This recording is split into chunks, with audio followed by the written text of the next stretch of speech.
자, 그러면 시작할까요? 네, 시작하시죠. 나 왜 이거 먹고 있어? 다 씹으세요 일단. 들고 먹지 말고 입만 대 입만. 무서워. 내가 믿을 수가 없어. 뭔가를. 아 좋다. 자, 다 가시죠. 마셔 그냥 그것도. 다 마셔. 그래, 약은 다 먹어. 딴 거 몰라도. 자, 하시죠.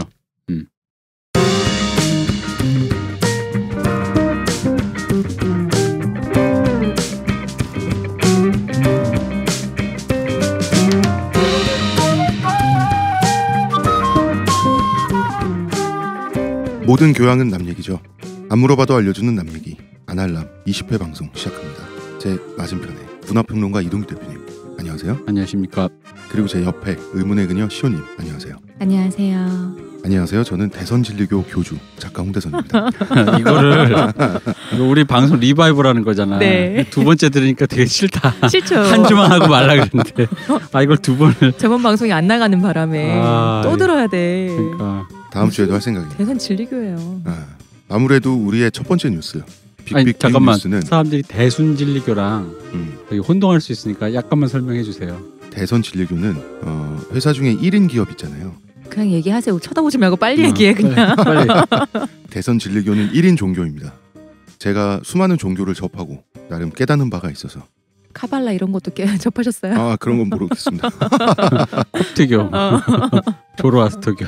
가만 있어봐. 수많은 건 아니구나.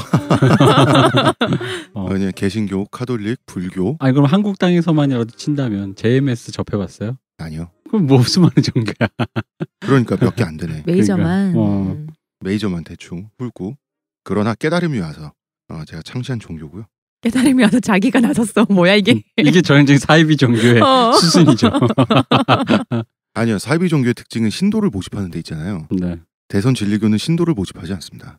이게 옛날에 뭐 허중 씨가 나 무성역자라 이러면서 여성들에게 어필하던 거랑 맞아, 뭐가 달라. 맞아. 비슷하다. 나는 신도를 모집하지는 않는다. 근데 사람들이 구름같이 달리는 거지 막 이렇게. 오늘 신도를 제가 하진 않는다. 하지만 여신도만 받겠다. 그렇지. 아니 받는 게 아니라 하지만 그렇다고 해서 내가 사람들과 대화를 안 하고 사람들과 뭐 이렇게 교류하지 않는 건 아니다. 그렇죠. 그런 거지. 무성역자 드립은 허지웅 씨의 인생에서 정말 아주 계산된 정교한 모멘텀이죠. 그렇죠. 예, 자기의 방송 커리어 전체 커리어 첫 방송에서 바로 그 드립을 시작하면서 자기 존재를 알렸는데 참 머리 잘 썼어요. 무성역자. 그러니까 머리 잘 썼어.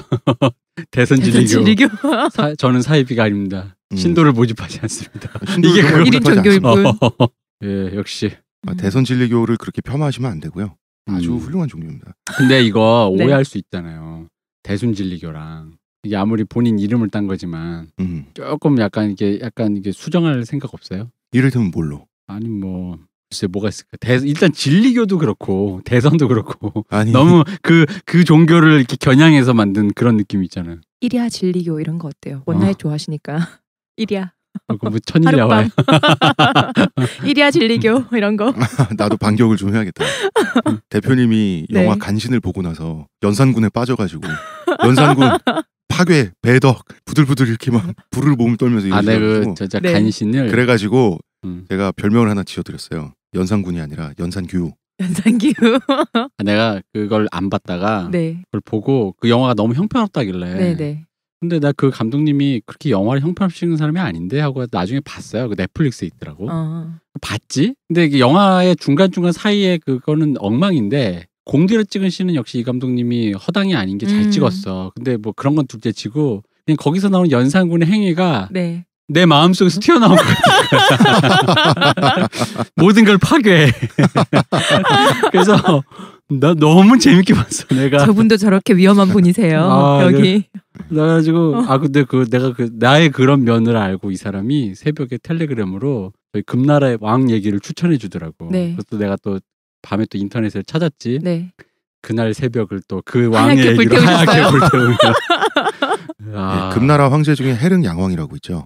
황제국이니까 이제 신하들에 의해서 축출되고 나면 제에서 한 등급 강등이 돼서 왕으로 기록이 되죠. 우리나라는 이제 연산군이나 광해군처럼 축출된 왕들은 강등이 되잖아요. 그러니까 우리는 왕이니까 군으로 강등이 되는 거고 거기서는 황제, 제니까 왕으로 강등이 돼서 해릉 양왕이라고. 그래도 합니다. 왕이다. 그러게요. 강등 대도 왕이야. 그러니까 난 진짜 그거에 아주 그날 밤 어떤 이 파괴가 이 어떤 그 쾌감이 있거든. 근데 진짜 장난 아니더라고 이 사람. 그리고 여기 멀쩡한 남자들이 없어요 여기. 네. 해릉 양왕 바로 이전의 사건이 역사적 사건이 정강지변이죠. 네.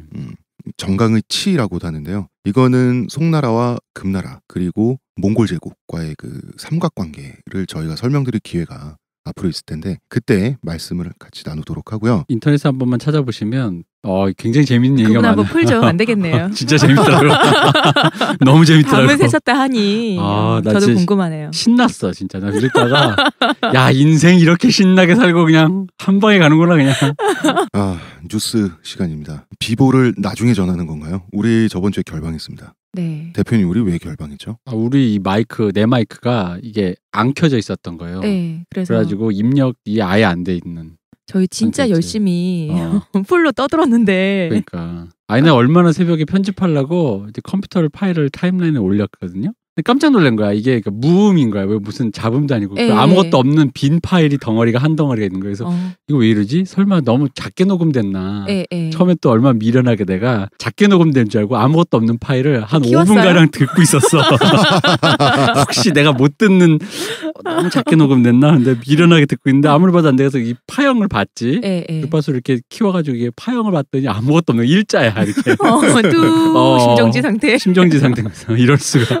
너무 내가 당황해가지고 처음에는 그래서 우리 둘 서로 마이크 사이에 상대방 목소리 들어가잖아요. 네네. 요걸 어떻게 키울 수 있을까 해서 해봤어. 근데 이 사람 너무... 목소리가 갑자기 저 뒤에서 천둥처럼 몰아쳐 막 증폭을 해서 그래가지고 이거 안 되겠다. 네. 결방. 네, 그리하여 결방을 하게 되었습니다. 네. 저는 듣다가 손발이 오그라들어갖고 새벽에 노래 저희 부르는 결방 거? 방송 나 그거 있는 줄 몰랐는데 쭉 듣다 보니까 내가 그 나중에 이런 거 할 때 붙이려고 짜투리를 모아놨는데 노래를 부르더라고. 저도 몰랐어요. 누가? 그때 이제 원래 누가 리믹스해서 불렀죠? 리메이크해서? 그거 아이오아이. 그죠. 그래갖고 이거 있다고 너무 예쁘다고 막 그래서 근데 원곡이 생각나서 나도 모르게 부르고 있던 것이 아마도 그날이 이거 고장난 날. 작가님 노트북 이거 이륙하던 그날이었었던 것 같아요. 그래서 자연스럽게 두 번째 뉴스. 네. 제 노트북 팬 돌아가는 소리 때문에 청취자들의 불만이 쇄도했었어요. 이 문제를 해결하기 위해서 모금 받나요? 펀딩 하나요? 노트북을 맡겼어요 수리를. 근데 이 노트북이 소니 바이오라 가지고 소니가 서비스가 별로이더라고요 보니까. 별로는 아니야. 되게 잘해주는데 그 소니가 자체적으로 그러니까 서비스 망 자체가 굉장히 협소하더라고 우리나라에. 우리나라 이제 없죠. 왜냐면 협소하고 게다가 왜냐면 우리나라 사람들이 이제는 노트북은 특히나 삼성 거 그냥 편하니까 삼성이 워낙 그냥 막 바꿔주잖아요 그냥 물량으로. 그러니까 삼성 거 아니면 LG 삼성 사지 않으면 진짜 전문적으로 쓰시는 분들 게이머용 노트북 그런 거 아니면은 잘 안 사고 바이오는 2000년대 초반에 유행이 지났으니까 모양 이쁘고 왜냐면 바이오 그때 이뻐서 살 사람들은 다 애플로 건너갔거든 거의 내가 알기로. 힙스터들. 바이오는 그때 이뻤는데 게다가 또 그게 있어요. 바이오가 그러니까 소니가 서비스가 꼼꼼한 대신에 꼼꼼하긴 해요. 내가 경험해 본 바로는. 근데 느려. 오래 걸리는 거죠. 한국 사람 입장에서 속이 터져요. 왜냐면 얘네는 결제 라인도 되게 복잡하대요. 일례로 이거 뭐 이쪽 노트북 라인은 아니지만 소니 콜롬비아 쪽 내가 알기로 제가 알고 있는 뭐 되게 유명하신 분의 악보집이 있어요. 네. 근데 그분이 이제 뭐 자기 음악을 이제 악보집을 내려면 그 라이센스가 있을 거 아니야. 우리나라에서 출판사에서 그분 악보집이 출반을 하려고 계약을 한 거야. 그럼 정식 회사가 회사한테 오퍼를 낸 거잖아. 네네. 근데 그게 내가 거의 1년인가 걸렸어. 1년이나요? 그 출판사가 곧 나옵니다 해가지고 그 악보를 사고 싶은 사람들이 와 그럼 일본 거 살라 그랬는데 이거 사야지 한글판 된 거 사야지 했는데 안 나와. 나중에 그 회사 거기 게시판 가면 밑에 도대체 언제 나옵니까? 가로 열고 이런 글 있어요. 화내는 거 아닙니다. 도대체 언제 나옵니까? 물어보는 겁니다. 근데 사실 빡치거든. 빡치죠. 근데 소니가 진짜 그렇대요. 그래가지고 내가 알기로 소니 라인 2000년대 이후에 망하게 된 약간 그런 이유 중에 하나도 그런 느린 대응? 그때 한창 우리나라 서비스 센터는 막 이렇게 빨리빨리 잘해주고 막 이럴 때인데. 그러니까 내부 안에서 결제 라인이 그런 게 좀 느려가지고 어떤 뭐 신제품이나 이런 걸 할 때도 대응이 늦다 이거지. 요새 같은 때 뭐 전소구 띄워? 왜 그래? 몰라. 그런가 봐. 외부로 다 하는데. 걔네가 그렇대. 그러니까 이제 홍 작가도 지금 일본에서 가져온대지 않아요. 우편으로 손을 직접 써서 왜 우편을 아마 내서. 그럴걸? 아니 12일이 걸린다는 거예요. 그러니까 택배를 보내가지고 일본에서 부품 와서 갈아준다는 거 아니야. 네, 그게 이제 팬이 망가진 거거든요. 아니 그 팬이 어떻게 12일이 걸리지? 저는 그런 생각이 드는데. 부품이 와야 되니까요. 뭐 네. 뭐 어떻게? 어쨌든 그렇습니다. 뭐 오고 나면 괜찮다고 그렇습니다. 그래서 하니까. 저는 대표님의 애플 맥북을 뺏어서 제가 지금 보고 오늘도 있는데 그래서 몇 주째야? 3주째인가요 지금? 네. 아니 그런데 레티나 디스플레이 네. 모니터 너무 좋아요. 글 쓸 때 좋아요. 이거 그래픽 할 때 좋을 줄 알았는데 그래픽은 별로고 왜냐면 이게 색이 안 맞아. 그러니까 표준색 있잖아요. 조금 달라요? 표준색 그건 아니라서 색은 별론데 오히려 글 쓸 때 좋더라고요. 글쟁이들한테는 정말 추천해요. 눈도 안 아프고 글자도 예쁘게 나오고 보기에도 좋고 그거 하나 좋은 것 같아요. 의외로. 나도 글 한창 쓸 때 오히려 또 좋았고. 그리고 핸드폰에 빨간 줄 가요. 핸드폰에? 왜요? 핸드폰도 바꿀 때가 됐네. 네, 핸드폰 액정. 네, 정말. 뭐예요? 갤럭시 노트 3인데. 네. 참. 삼성과 소니의 공격을 받고 있군요. 그렇습니다. 근데 그거 알아요? 역시 이래서 삼성 소니 안 돼 하고 애플 하잖아. 근데 이게 궁합이 안 맞는 사람도 있잖아. 애플의 어택을 한번 받으면 있잖아. 이건 진짜 얘는 상대도 안 돼. 그러게요. 애플 서비스 아스트랄하다고 소문 많이 나 있잖아. 애플의 공격을 받으면 난 다행히 애플의 공격을 받은 적이 없거든요. 물건들이 별로 고장난 적이 없는데 애플의 공격 한번 받은 내 주변인들은 학을 떼시나요? 삼성 바이오는 정말 착한 사람들이야. 좋은 분들이시구나. 왜냐면 일단 얘들은 무슨 대꾸를 안 해줘. 뭐 말이 없어요. 뭔가 이유를 얘기. 뭐 예를 들어 이거 하면 이래서 안 됩니다. 뭐 해줍니다. 그 이유가 없어. 그리고 갑자기 아니 그럼 돈을 더 내시든가 아니면 안 해주든가 아니면 아예 뭐 맡기시면 언제 걸릴지 모름. 가져가 버리고 아예 안 맡길래요. 아니면 됐습니다. 어차피 맡겨야 됩니다. 가져가 버리고 막 그런 일도 안 맡긴다는데. 안 맡긴다는데도 가져가 버리고 막. 뭐 뭐지? 그런 일이 그건 있어가지고. 탈취잖아요. 근데 그게 우리가 모르는 이거 살 때 계약서나 뭐 이런데 약관에 있는 거예요? 있나 봐. 뭐 그래가지고 얘네는 좀 그래요. 근데 이게 내가 알기로 미국 회사들이 좀 그런가 봐. 블리자드 있잖아요. 네. 블리자드도 우리나라에서 내가 알기로 게임 하는 애들이 항의하러 갔다가 이런 무슨 취조실 같은 방에 테이블에 전화기 하나가 있대. 거기 있으라 그런데 거기는 아무도 안 나타나고 전화가 걸려온대. 그걸로 얘기를 한다. 1대1로 안 하고 끝까지 갔는데. 그러니까 미국 서비스가 좀 다 그런가 봐요. 진짜 웃긴다 전화. 여러 명이서 얘기하고 싶으면 돌려가면서 말해야 돼. 그러니까 뭐 그런 게 미국 애들은 워낙 그 고소나 이런 게 일반화돼 있으니까 그런 거 하도 당해서 뭔가 여러 가지 뭐 약관이 있나 보죠. 우리가 이해 못하는. 미국은 우리가 아직 그리고 생각하지 못하는. 고소 총국이기 때문에 그런 사고 방식이 있다는 건 얘기는 들었어요. 뭐냐면 법에 걸리지 않는 거에 대해서는 다 해도 된다. 거꾸로. 그리고 먼저 고지했다 이거지. 네. 그러니까 내 주변에서 이거 걸려서 애플에 공격받은 사람은 하여간 피를 말리는 그런 일이 있었다. 휴대폰을 가져가 버리면. 휴대폰 가져가 버리지. 뭐 삼성 같은 그냥 바로 갈아주든가 공짜든가 아니면 뭐 아예 새 거를 주겠습니다인데 이건 갑자기 예를 들어 내 좀 노트북에 밑에 고무발 떨어졌거든요. 그 진짜 고무 요만한 거야. 그 고무 그냥 붙이면 돼요. 그거 한 단가 뭐 10,000원도 안 되겠지. 당연히 10,000원이 뭐야 몇백 원이지. 그렇죠. 얼마 내라 그런지 알아? 상판 다 갈아도 30만 원 나라 그랬어 나. 그래가지고 됐어 내놔 이러고 나 그냥 가져온 거예요. 내가 내 손으로 이렇게 이베이에서 사가지고 이렇게 붙였거든. 그러니까 그런 식이야. 진짜 웃긴다. 30만. 그러니까 판을 다 갈겠대. 진짜 웃긴다. 그러니까 30만 원 내래. 이 고무는 따로따로 붙이는 게 아니라 요 판이랑 붙어있는 판 자체를 갈아야 돼요. 그럼 이놈들아 이 고무가 떨어지지 않고 판이 떨어져야 되는데 왜 고무만 따로 떨어져. 뭐야 이거 카센터잖아. 차에 대해서 잘 모르는 그 주부들이 딱 오면은 주부들이 어떤 자세로 운전을 하고 들어오는 진입하는지를 본대요. 그런데 왜 운전 잘 못하는 아주머니들 특징이 그 운전석 좌석을 90도로 세워가지고 10시 10분에 양손을 딱 놓고 긴장한 채로 그러니까 정석대로 그렇게 앞을 이렇게 똑바로 보면서 완전히 긴장돼가지고 전혀 좀 이렇게 좀 자연스럽게 누그러뜨려져 있는 그런 자세가 아니면은 뭔가 차에 대해서 무지하다는 그런 신호를 받는 거죠. 그럼 그거잖아. 다 갈아야 돼요. 특히 자동차 같은 경우가 그렇잖아요. 그지. 네. 뭐 5,000원짜리인데 5만 원이고 뭐. 예를 들어서 와이퍼도 그 고무 패킹만 만져주면 되는 걸 째로 다. 다 갈아버리는 거지. 왼쪽 간 김에 오른쪽 와이퍼도 갈고. 네. 그런 식으로 이제 청구를 하는 거죠. 그러니까 뭐 애플이 우리한테 눈탱이를 치려고 그러는 건지 그런 식으로 뭐 이유를 모르겠어요. 근데 뭐 그러네요. 얘들은 항상 그래. 그러니까 근데 내가 알기로 이거에 대해 확답을 받은 사람이 없으니까 그 이유를 알고 있는 사람은 잘 없어요. 그냥 추측만 있는 거야. 그냥 뭐가 있겠거니라고. 전설이야 무슨. 아니 왜냐면 다 뒤져봤어요. 그랬더니 추측밖에 없고 어디서 뭐 애플에서 답을 받았습니다. 원인이 이렇답니다. 이런 얘기를 들은 적이 없는 일하는 거예요. 사람이 제가 전직 일하는 사람입니다. 이건 이렇습니다. 뭐 이렇게도 좀 답글이 올만도 한데 그런 것도 없나 봐요. 없지. 왜냐면 또 그거는 또 내가 알기로 미국에서 또 회사 내부에 그거를 어디 가서 하는 것도 하긴 뭐 퇴사 때도 말하면 안 되니까. 칼같이 그거 하는 걸로 알고 있거든. 규제하는 걸로 알고. 그걸로 고소 걸려가지고 거의 저세상 가실 것 같은 느낌으로 당하신 분들이 한둘이 아니잖아요. 그렇군요. 그렇습니다. 어쨌든 작가님이 그 노트북 어서 무사기한 하기를. 그러니까. 네. 알겠습니다. 아니 이거 빨리 저 커피 쏟으라니까 이거 가져가라니까. 빅뉴스. 제가 더위 먹었어요. 그러신 것 같아요. 오늘 상태가요. 네.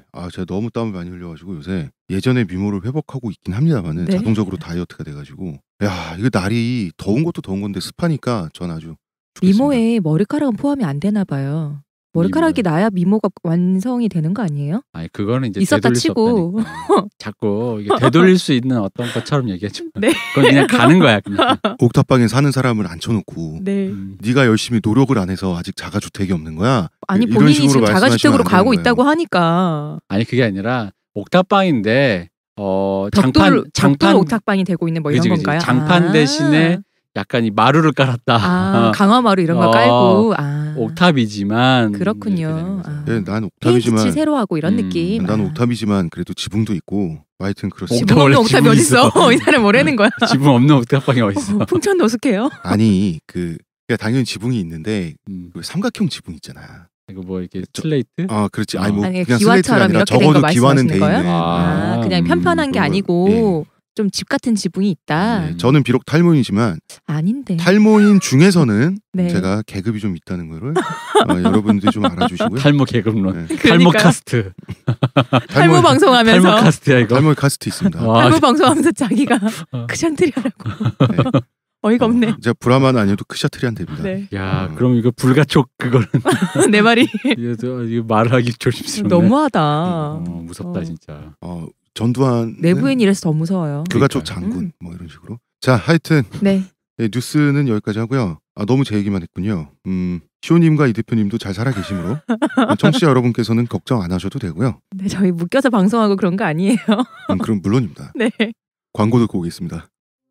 오, 아로니아진, 당신은 누구죠? 뉴 아로니아진이 출시되었으니 먹는 자마다 피로회복과 심찬 하루를 얻으리로다. 정말 먹는 족족 몸에 좋은 건가요? 어찌하여 마음에 의심이 일어나느냐. 먹거라. 그리하여 건강이 너와 함께할지어다. 내가 야근의 음침한 골짜기를 지날지라도 아침을 두려워하지 않으면 항산화 효과가 나와 함께하심이라. 국내 최고 합리화, 최다 판매, 평산네이처 뉴 아로니아진. 자, 이번 주에는 내용이 좀 길어서요. 사연 없이 바로 가도록 하겠습니다. 네. 저번 주에도 사연 없이 풀로 얘기했는데. 한 말 또 해야 돼 우리. 네. 그러니까 우리 자조의 방송으로. 네.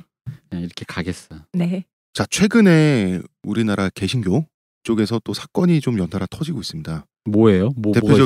대표적인 게 스타 목사 중에 한 분이죠. 이동현 목사라고 하는 그런 분께서. 나는 동양인가? 대표님 집안이신 거 아니에요? 대표님 또 연산큐잖아. 연산큐. 광해큐는 안 돼? 광해규도 괜찮다. 근데 광해군과 광해군은 파괴는 아니잖아. 그냥 정치적으로 밀린 거잖아요. 그렇긴 하죠. 파괴 쪽은 아니잖아. 광해군이 좀 폭력적이긴 했어요. 이게 폭력적인데 카테고리가 좀 달라요. 네, 이게 약간 그렇죠. 뭔가 그 폭력적인 사람들은 뭐냐면 사람은 다르더라도 자기 기준으로 폭력을 행하는 사람이거든요. 근데 나 같은 이 연산군이나 나 같은 사람들은 뭐가 있냐면 같은 사람이야? 상대방의 맞춤형이야. 뭐냐면 얘가 제일 싫어하는 그 코어 있잖아. 그 코어로 얘한테 폭력을 하는 거지. 얘가 때려서 아랑곳 닿는 애한테 안 때려. 그럼 작가님한테 머리 뽑고 이런 거? 그렇죠. 그런 거. 그런 식으로 맞춤. 맞춤형. 이 사람이 가장 모욕감을 느끼고 가장 끔찍하게 할 게 뭐 이 사람의 내면을 코어를 파괴시킬 게 뭔가. 예를 들어도 아니 너무 누구나 알 수 있는 예잖아요. 예를 들어도 참 그렇게 비인간적으로 말이야. 머리카락이 많은 사람에 의해서 뽑히고 한 번 더 있는. 얘기하지 마. 지금 소름 돋아. 그 이동현 목사라는 분은 그 청년 선교 그래서 이제 미성년자 혹은 대학생 뭐 이렇게 대상으로 젊은 사람들 대상으로 좀 목회를 이끌던 그런 프로젝트를 많이 하시던 분이었는데 이분이 이제 드러난 사실로는 최근에 미성년자인 자기 여성 신도들을 많은 분들을 대상으로 이제 성추행 및 성폭행을 수년간 해왔고 그래? 예, 이것이 또 드러났고요. 또 다른 교회에서 이제 모 목사님과 모 여신도 사이의 성관계 사건이 또 터졌고요. 그 다음에 또 최근에 며칠 동안에 인터넷에서 그 화제가 됐던 것은 한 또 다른 스타 목사님의 설교 내용이었어요. 캡처가 돼서 돌아다녔는데 뭐냐면 우리나라 군인 사병들 월급 얼마 같죠? 10만 원 받나요 요새? 요즘 한 10만 원 조금 네, 그 정도. 그 정도. 네. 그분이 했던 말씀이 사병 월급도 월급이다. 아 그거요? 군대에 있을 때부터 11조 훈련을 해야 된다. 그것도 월급이라고 11조 내래. 진짜 벼룩의 간을 빼먹으러 네. 그러죠. 이 벼룩 해부학. 이것은 종교가 아니라 해부학이다. 얘 분명히 군대 안 갔다 왔거나 되게 집이 좀 살아가지고 군대에서 넉넉하게 살았을 것 같아. 왜냐면 나 군대 가서 내가 느꼈던 게 뭐였냐면은 돈 없는 애는 군대 가도 되게 서러워요. 맞아요. 특히 군대 중에 몇몇 특정 어떤 부대는 코인제여가지고 PC방이나 세탁기 심지어 세탁기까지도 돈을 내야 돼. 자기 요즘 돈을. 그래요. 근데 돈이 없는 애는 나도 내가 군대 있을 때 나 선임이 되게 좀 집이 어려운 분이었어요. 심지어 우리 때는 월급이 거의 뭐 만 얼마니까. 네. 그걸 우리 모았어. 이등병 때 8,900원 뭐 이렇게 받았으니까. 그러니까 담배를 피는데 우리는 그때 지금 연초 지급하나? 우리 때는 담배를 지금은 줬잖아요. 그렇게 안 지금 팔걸요? 지급 안 네, 해요. 지급 안 하는 걸로 알아요. 그때 담배를 줬거든요. 근데 이 사람이 담배를 안 펴서 나를 다 주긴 했는데 담배를 팔았어. 왜냐면 이제 그 돈이 생기니까. 네. 게다가 이 담배를 살 돈이 없는 애들은 못 피는 거잖아. 그럼 이제 한 중간에 한 중반 지나면은 돈이 없으니까 얻어핀다고. 네. 그 왜 편의점이라 그래? PXG예요. PX도 잘 못 가고. 되게 서럽거든요. 그 은근히 서러운 거야. 그리고 은근히 불편한 거야. 그런 사람들한테 그걸 또 11조를 내라고. 요즘 왜 세탁기도 하나인가밖에 없는데 건조기에 돈을 넣어야 된대요. 그러니까. 네, 저 나이 나는 그 말이 참 못된 게 들었는데 우리나라 남자들이 군대 끌려가서 노예질을 하고 오잖아요. 그 노예 훈련하고 오는데 거기 또 종교인도 숟가락을 담가가지고 그니까요. 앞으로 평생 11조 내는 훈련을 지금부터 아니 자기가 뭔데 말이야. 건조기에 1,000원씩 들어가는데 그래서 휴가 나왔다 들어갈 때마다 1,000원짜리를 바꿔서 들어간대 몇만 원씩을. 근데 전방에는 잘 못 나오잖아요. 그러면 부모님들한테 전화해갖고 1,000원짜리 바꿔서 소포로 좀 보내달라고 그런다는 거예요. 이 말이 돼요 이게? 그리고 그 돈으로 소포로 들어가는 거 원래 금지인데 그 걸리면 또 뭐 있거든. 그런 식으로 해서 그런다고. 나쁜 놈 새끼들 노예처럼 끌고 가서 근데 우리 때는 그것도 기본 그런 거 지급 안 한다면서 요즘 비누 이런 거 안 주고 사쓰게 한다고. 그렇겠지. 돈 준다고. 월급 조금 올려주고 그거요. 사실은 그러니까 주는 척만 하는 거지 다시 회수하는 거죠. 그렇지. 그게 우리 때는 이제 그 세탁기나 이런 걸 함부로 쓸 수가 없어. 1, 2등병이. 2등병 같은 경우는 계속 양말을 한 보름씩 신고 다니는 애들도 있었어요. 빨래할 시간이 없어가지고. 왜냐면 힘드니까 좀 부지런한 애는 좀 이렇게 좀 하긴 하는데 너무 힘들어 자야죠. 너무 힘드니까 그거 막 하지도 못해가지고. 근데 그런 애가 그거 특이한 경우 아니냐? 근데 아니에요. 굉장히 많아. 보편적인. 씻지도 않고 막 그래도 많거든. 여하간. 근데 저희 원래 이런 거 있어서 이 주제 하려고 했던 건 아니잖아요. 아닌데 마침 걸렸죠. 네. 한 줄을 쉬었더니. 아니 근데 잠깐만 궁금한 게 있어. 이건 진짜 그 벼룩 신장 적출 수술 너무했어. 진짜. 벼룩에 간을 떼가는 건 둘째치고 아까 그 미성년자. 아니 스타 목사면 자기 좋아하는 미성년자랑 많을 텐데 성추행 아닌 거 아니에요? 강압적으로 했다고 본인이 얘기를 했어요. 강압적으로 했다고? 네. 그러니까 물론 합의하에 했던 미성년자 여성 신도도 있었겠죠. 그러나 자 청취자 여러분 또 큰일 날 뻔했습니다. 몇 분간이죠? 한 4분간? 녹음이 또 안 되고 있었어요. 이거 오늘 우리 기독교 얘기한다 그랬더니 뭔가 여기 지금 성령이 2주째. 성령 아닌 것 같아. 음모다. 컨저링이야 거의. 저번에 이거 안 됐다 그랬을 때 제가 이거 음모라고 기독교 그 단체 음모다 내가 막 이랬었는데. 이거 우리 이동현 목사하고 있었죠. 네. 내가 내 질문 그러니까 자기를 좋아하는 미성년자도 있을 텐데 왜 굳이 성추행을 했는가? 합의하에 그런 관계가 있었을 수도 저는 있을 거라고 보는데요. 지금 같은 경우는 이제 수년간 지속적으로 성폭행을 미성년자 시절부터 당해왔던 그 여성분이 공론화를 시킨 걸로 알고 있어요. 본인이 강압적으로 했다고 다 본인도 얘기했으니까. 그런데 다른 관계자들의 증언을 들으면 제3자가 옆에 있는데도 그 바로 옆자리에 있는 여학생이죠. 여학생의 다리를 만진다든지 그랬는데 사실은 이제 좀 한마디를 할 수도 있잖아요. 목사님 그러지 마시라고. 근데 감히 못 그랬다 그러더라고요. 원래 그 현장에서 권위라는 게 있기 때문에 쉽지 않죠. 그런 거를. 그리고 성격도 굉장히 좀 뭐랄까 좀 불같은 성격이 있다 그래서. 그 호방하신. 호방? 호방하고 그 흔히 말하는 사나이당 이거 아니야. 분명히 그랬겠지 뭐. 그러면 어떤 느낌인지 알겠다. 그분이. 그렇습니다. 네. 왜? 그러니까 나는 이해는 해. 당연히 그런 마음을 이해는 하겠는데 그런 마음이 없는 사람이 어딨어. 다 있겠지. 어린 여학생 이쁘겠지. 근데 문제는 이분이 갖고 있는 권위가 종교적 권위라는 거죠. 예. 그러니까 나도 선생님을 해봐서 어린 학생들 많이 만나보다 보니까 그게 알겠는데 어린 학생들 예쁘고 한창 클 때 아름다워요. 네. 본인이 모르는 그 아름다움, 뿜어져 나온 아름다움 있잖아요. 본인들은 또 몰라. 몰라요. 왜 그래? 네. 근데 나는 그런 거 있다. 분명히 이 사람이 처음에는 덜덜 떨면서 한번 했는데 사람들이 아무 말도 안 하니까 그 범위가 점점 넓어졌을 거야. 처음에는 그냥 뭐 팔만 좀 스친다든가, 그렇지. 뺨으로 한 대 시작해 나중에 칼부림 되듯이.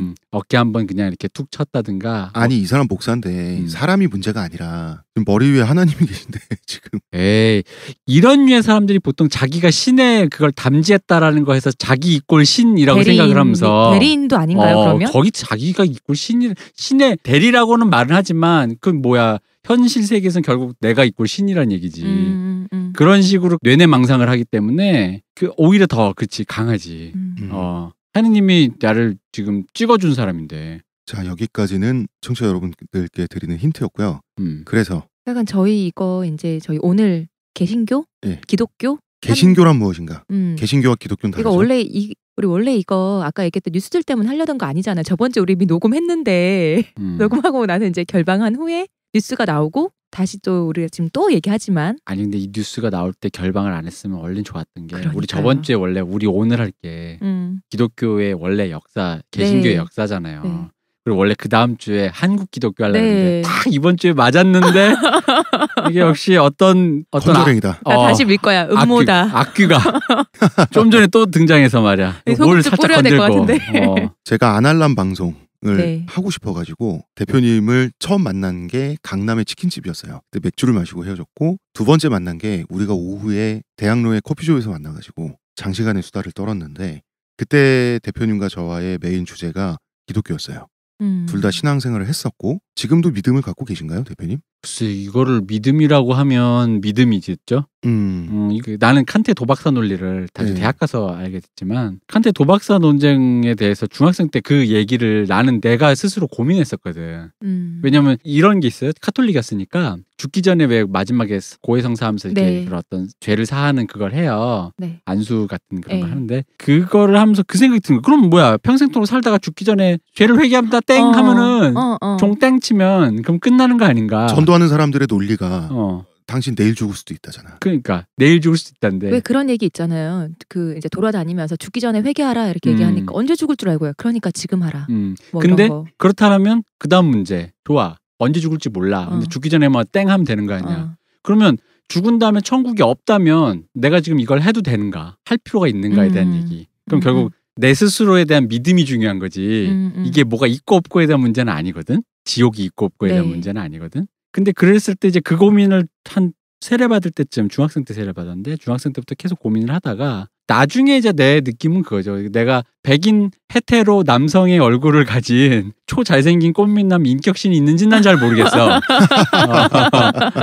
근데 적어도 어떤 질서는 있는 것 같아. 그 질서가 뭐냐면 예를 들어 내가 밥을 먹으면 내일 똥을 싼다라는 정도의 그런 느낌이라는 거지. 그러니까 세상은 그런 식으로 돌잖아요. 우주도 질서 있고 중력이라는 게 있고 뭐 어쨌든 뭐가 있잖아. 수많은 과학자들이 법칙으로 마련해 놓은 거. 근데 그게 신일 수 있겠지. 그 질서가. 그 질서가 신일 수도 있고 아닐 수도 있겠지. 그냥 우연히 던져진 걸 수도 있고. 그건 굉장히 범신론적인데요. 그죠. 지금 대표님 말씀하신 거 보니까 제가 바로 생각나는 스피노자. 그리고 저는 약간 오히려 그런 불가지에 가깝습니다. 그러니까 내가 몰라. 난 알 수 없기 때문에 그거에 대해서. 근데 그렇다면 여기서 중요한 그거지. 내 스스로 윤리가 중요한 거야. 내가 좀 더 착하고 올바른 방향으로 살려고 노력해야지. 이게 믿어서 가고 있어서 하고 있어서 하고라는 건 아닌 거고, 만약에 착하게 살았는데 기독교의 그 아주 오래된 떡밥이잖아. 네. 착하게 살았는데 이순신 장군은 예를 들어 착하게 살아도 훌륭한 삶을 살았는데 기독교를 안 믿어서 지옥 갔다? 그럼 이건 내 기준으로는 난 기독교 신자였지만 카톨릭 신자였지만 교회도 다녔지만 내 냉정하게 말했어. 그건 악신이야. 근데 악신이 존재한다. 그래서 그 사람의 말을 들어야 된다. 어쩔 수 없지 그러면. 그지? 그건 그 사람이 절대자긴 맞잖아. 네. 절대자가 단지 심보가 좀 고약할 뿐이잖아. 근데 구약이 그래요. 내가 이런 말 하면 또 칼 맞을 것 같은데 구약이 좀 그래. 구약의 신은 무섭잖아요. 구약의 신은 무서워. 구약은 유대교고요. 구약과 신약이 합쳐진 것을 기독교라고 하잖아요. 그죠. 예. 그래서 구약신 기준으로 봤을 땐 되게 무서운데, 그렇다면 나 그 질서는 받겠다. 만약에 그렇다면 받겠는데 그건 그거고 내가 인생을 살면서 내가 어떻게 사느냐는 나의 문제라는 거지. 근데 그거를 남이 천국이 있고 없고 주님이 계시고 안 계시고 때문에 나의 삶이, 예를 들어 이게 그거잖아. 무정부 상태 때 왜 저기 무슨 상가 탈취하는 그런 거 많잖아. 외국 네. 보도 보면은. 네. 그렇죠. 그러니까 그런 삶을 살면 안 된다는 거지. 이게 우리가 저번에 했던 정도전 특집에서 네. 삼봉 정도전과 스님이 말싸움했던 내용을 본인이 삼봉집에 불시잡변이라고 해서 포함을 시켰잖아요. 그렇죠. 거기에 나오는 게 바로 이런 거죠. 불교의 선이라고 하는 것은 윤회, 다음 생에 더 잘 태어나기 위해서 윤회와 거래하는 거 아니야. 카르마, 업보라고 그쵸. 하는 것은. 그러나 유학자의 선은 단지 그것이 옳기 때문에 백성을 위해서 봉사하는 것이다. 그러니까. 무엇이 더 정이냐라고 해서 말싸움에서 이겨서 자기가 그 이긴 내역을 굳이 썼잖아. 맞아. 나는 이렇게 키보드 워리어가 아니고 이제 말로 워리어해서 나는 이렇게 키베에서 이겼습니다. 독자 여러분. 아니 프리스타일 래퍼가 이긴 다음에 이 랩 너무 잘 나왔어 하면서 다시 가사를 쓰는 거지. 구전으로 기록해야 돼. 기록해야 되겠다. 이건 너무 잘 나왔어. 근데 이게 내용이 유치하면 웃길 텐데 정말 너무 맞는 얘기를 했어요. 정말 맞는 얘기예요. 그게. 그게 이제 그 칸트의 정언명법이죠. 그렇죠. 내가 이 행동을 하는 이유는 그것이 옳기 때문이다. 라고 하는. 그러니까 이게 생각을 하다 보면 칸트 얘기도 나오고 정도전 얘기도 나올 수밖에 없는, 생각을 하다 보면 결국 글로 갈 수밖에 없어요. 그러니까 예나 지금이나 사람들 고민은 거기서 거기라고. 거기서 거기인데 정도전이나 칸트나 이런 사람들은 천재적인 인물들이다 보니까 이거를 유려하게 논증을 하는 거고. 정교하게 정리하는 거지. 우리 같은 사람들은 비록 언어는 안 될지라도 교회에서 목사님 설교를 듣고 있으면 잠깐만 정도 생각은 드는 거지. 이상한데 뭔가 불편하거든. 자꾸 나보고 그렇게 살면 뭘 한다라는 자꾸 대가를 얘기하는데, 그건 신부님이든 목사님은 똑같았거든요. 이상한 거야 나는. 그러거나 말거나지. 거래를 잘하는 것이 신실한 삶인가. 그리고 심지어는 다 그러잖아. 하느님이 역사하심을 인간이 판단 못한다 그랬잖아. 예를 들어 우리 흔히 말하는 거, 왜 우리 엄마는 암에 걸려 죽어요? 그럼 하느님은 너무하는 거 아니야? 우리 엄마 착하게 살았는데. 근데 그거가 하느님의 역사하심이 그 기나긴 그 하느님의 뜻에 우리 인간이 세세하게 누가 사고로 죽었으니 그래서 이게 하느님 나에게 저주를 내겠다 이런 식으로 판단할 수 없다라고 얘기한단 말이지. 근데 이미 거기서 판단이 난 거란 말이야. 근데 내가 천국 가려고 무슨 착한 일을 해. 근데 이게 내 기준에서 착한지 하느님 기준 착한지 아닌지 알 수가 없어 그러면. 방금 말씀하신 거를 미국 개신교식 표현으로 하면 다 계획돼 있다. 그럼 커다란 계획 안에 그 계획이란 말을 참 좋아해. 이 미국 개신교 특징인데. 예정설이라고 얘기하는데, 근데 뭐 그건 떠나서도, 그러니까 신의 거대한 역사하심에 나 따위가 내가 요건 착하겠지라고 판단하는 나의 요만한 그것이 그게 신과 나가 그게 같을 리가 없잖아. 내가 신이 아닌데. 근데 자기가 판단해. 이건 착한 거야. 자기 착한 일 막 해. 나중에 지옥 가면 그 사람 장담한데 그 문 앞에서 예수님 만나가지고 너 지옥 갈 거야 예수님, 그러면 갑자기 쌍욕 할 걸, 너 이 개 이러면서 내가 평생을 어떻게 너 예수 맞아?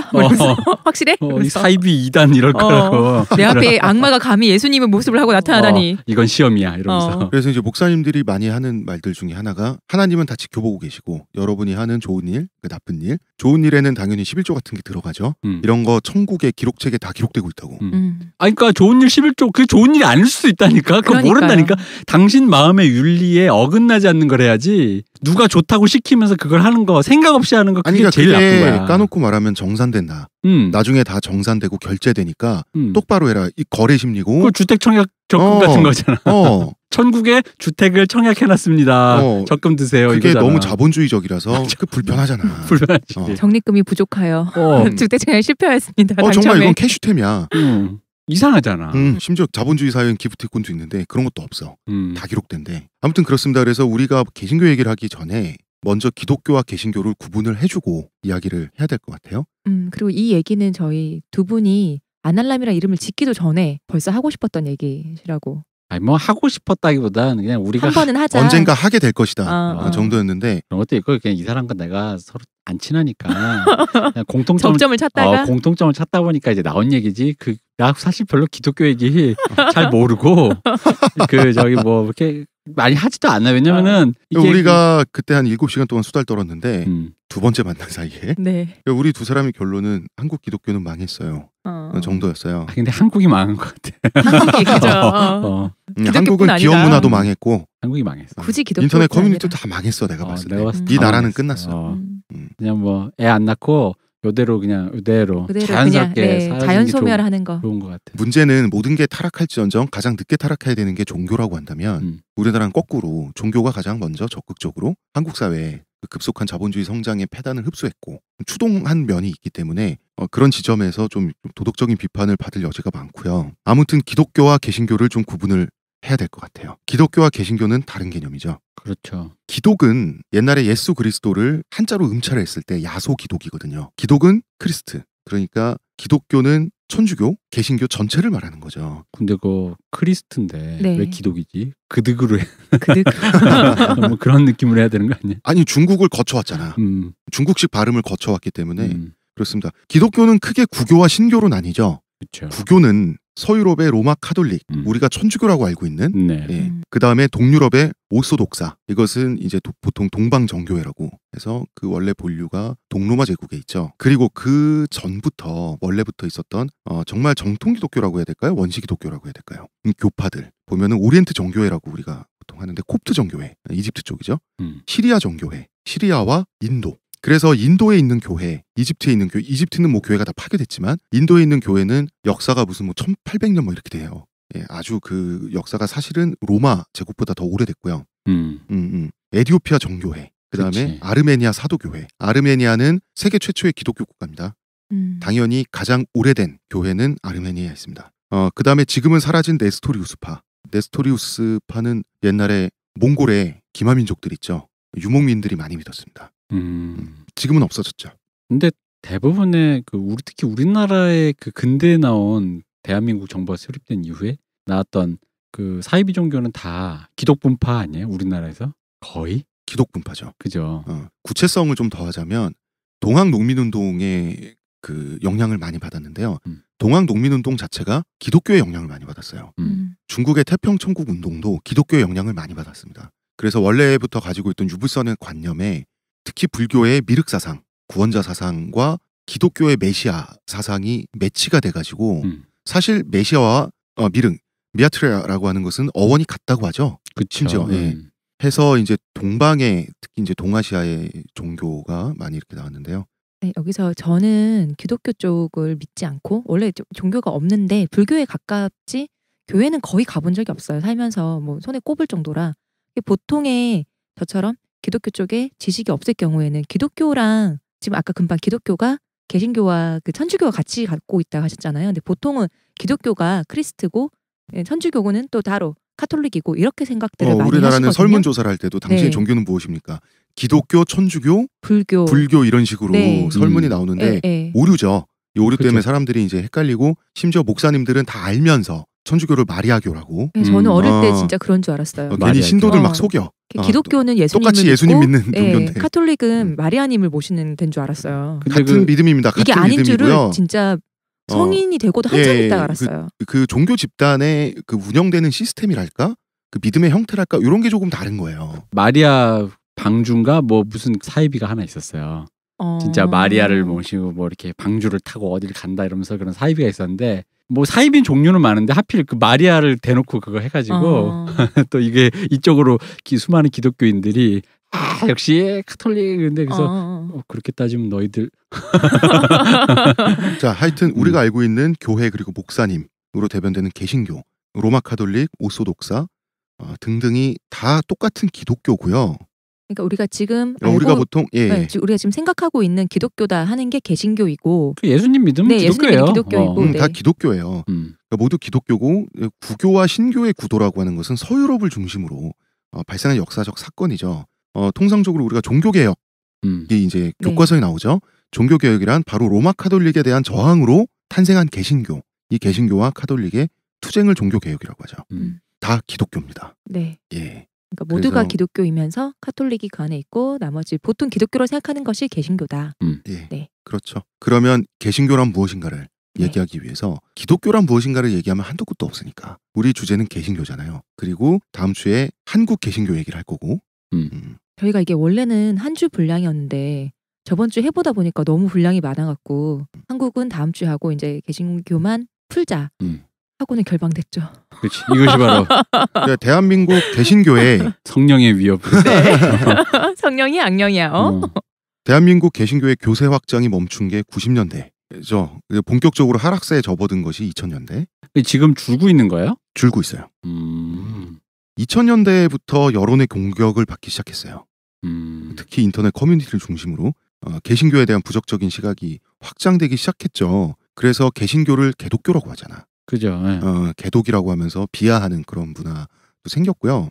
그렇게 이제 네티즌들의 대표적인 지적 대상을 한번 꼽아보면 첫 번째 이제 민폐, 예수천국 불신지옥, 끝없는 전도 같은 거 있잖아요.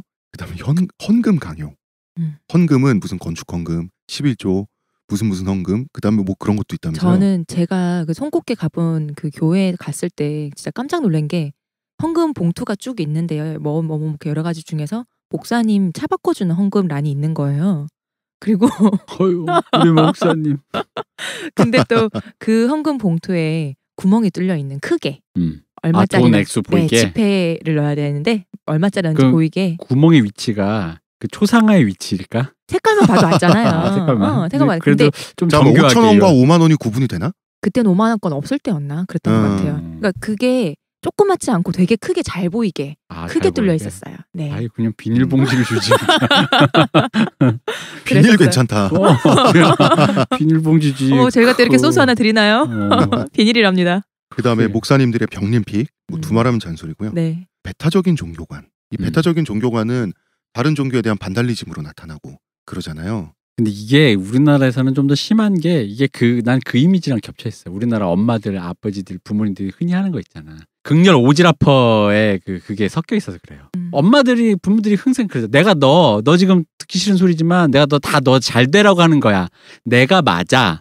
너 지금 뭘 몰라서 지금 실수하는 거야라는 요 인식이 여기에 들어가 있거든. 네가 아직 어리고 뭘 몰라서 그러지. 이거 진짜 하면 천국 가고 좋은 건데 네가 지금 뭘 몰라서 하는 거야. 그래서 끝없는 이 오지라퍼가 하느님을 몰라서 지금 이래. 이 배타적인 종교 간의 오지라퍼의 요게 섞이다 보니까 이 앞에 말한 끝없는 전도와 이 반달리즘으로 이게 막 승화되는 거거든. 안타까우셔 갖고. 그럼 이제 전도 지상주의, 선교 지상주의. 요로 이제 그러는 거지, 일로. 이런 공격적인 대표적인 게 뭐냐면 반달리즘이 단군상 테러. 단군상 먹자는 건 진짜 웃겨. 단군상 사실 또 그러니까 제가 웃긴 건 뭐냐면 우리나라 단군상 자체가 미학적으로 굉장히 저질 조형물들이잖아요. 맞아요. 근데 그 저질 조형물에 가한 그 짓도 그 빨간색 낙하로 십자가 이렇게 쭉 그려놓고 예수천국 불신지옥 이런 거 써놓고 이런 거 보면 그 미학은 또 한 단계 더 밑에 있어. 그러니까 그것도 이거 단군이 종교도 아니고 사실 상징적인 그거고 만약에 그걸 종교로 믿으시는 분이면 이게 되게 한 줌도 안 되는 거잖아. 근데 굳이 그거 찾아내가지고 그러니까 마치 그 청소를 할 때 집에 있는 그 구석에 있는 그 먼지 한 톨까지 찾아내가지고 이거를 그냥 기어이 걸레로 닦고 말겠다라는 이런 느낌이에요. 온 집안을 매일 약수 청소하실 분이에요. 그리고 절에 가서 하는 거요. 특히 네. 강남의 봉은사 맞아한테 땅 밟기. 봉은사 가까우니까 자주도 가시나 봐. 땅 밟기라고 하는 것은 원래 지신 밟기라 그래서 땅에서 솟아나는 어떤 잡령이랄까요? 그런 악귀랄까요? 그런 기운 뜻을 누른다라고 하는 원래는 굉장히 무속적인. 그렇죠. 근데 그거 알아요? 강남의 봉은사 가게 된 이유도 가까운 것도 있지만 그것도 있어요. 이게 기독교가 자본주의적이잖아요. 네. 강남이 제일 비싼 땅이잖아. 비싸고 좋은 땅이잖아. 근데 거기에 한중간에 2단에 성역이 있는 거야. 네. 이렇게 좋은 땅에 우리 거도 있을까 말까 한 판에 그럼 용서할 수 없는 거지. 그것도 있는 거예요. 그게 만약에 저기 한 100평에 10원 하는 네. 갯벌 저기 갯벌 땅 파고 거기에 이렇게 나뭇가지 세워가지고 네. 거기에 뗏목에다가 세워져 있다면 안 했을 거야. 근데 강남 한복판에 있으니까 그렇게 된 거예요. 그런 거 많잖아. 어디 유명한 절 가갖고 그 자기들끼리 하고 뭐 바깥에 있는 불상에 오줌 누고. 그치. 네. 근데 오줌은 그러면 남자만 누겠네? 그러시겠죠. 그러시겠죠. 이게 문제는 여성 땅밟기라고 하는 게 무속적 의식이라는 거죠. 연산규. 아니 진짜 그 파괴라면 여성 신도가 가서 그렇지 부다니까 부다 남자니까. 이제 그래야 되는 거 아닙니까? 아니 내 말이 틀려요?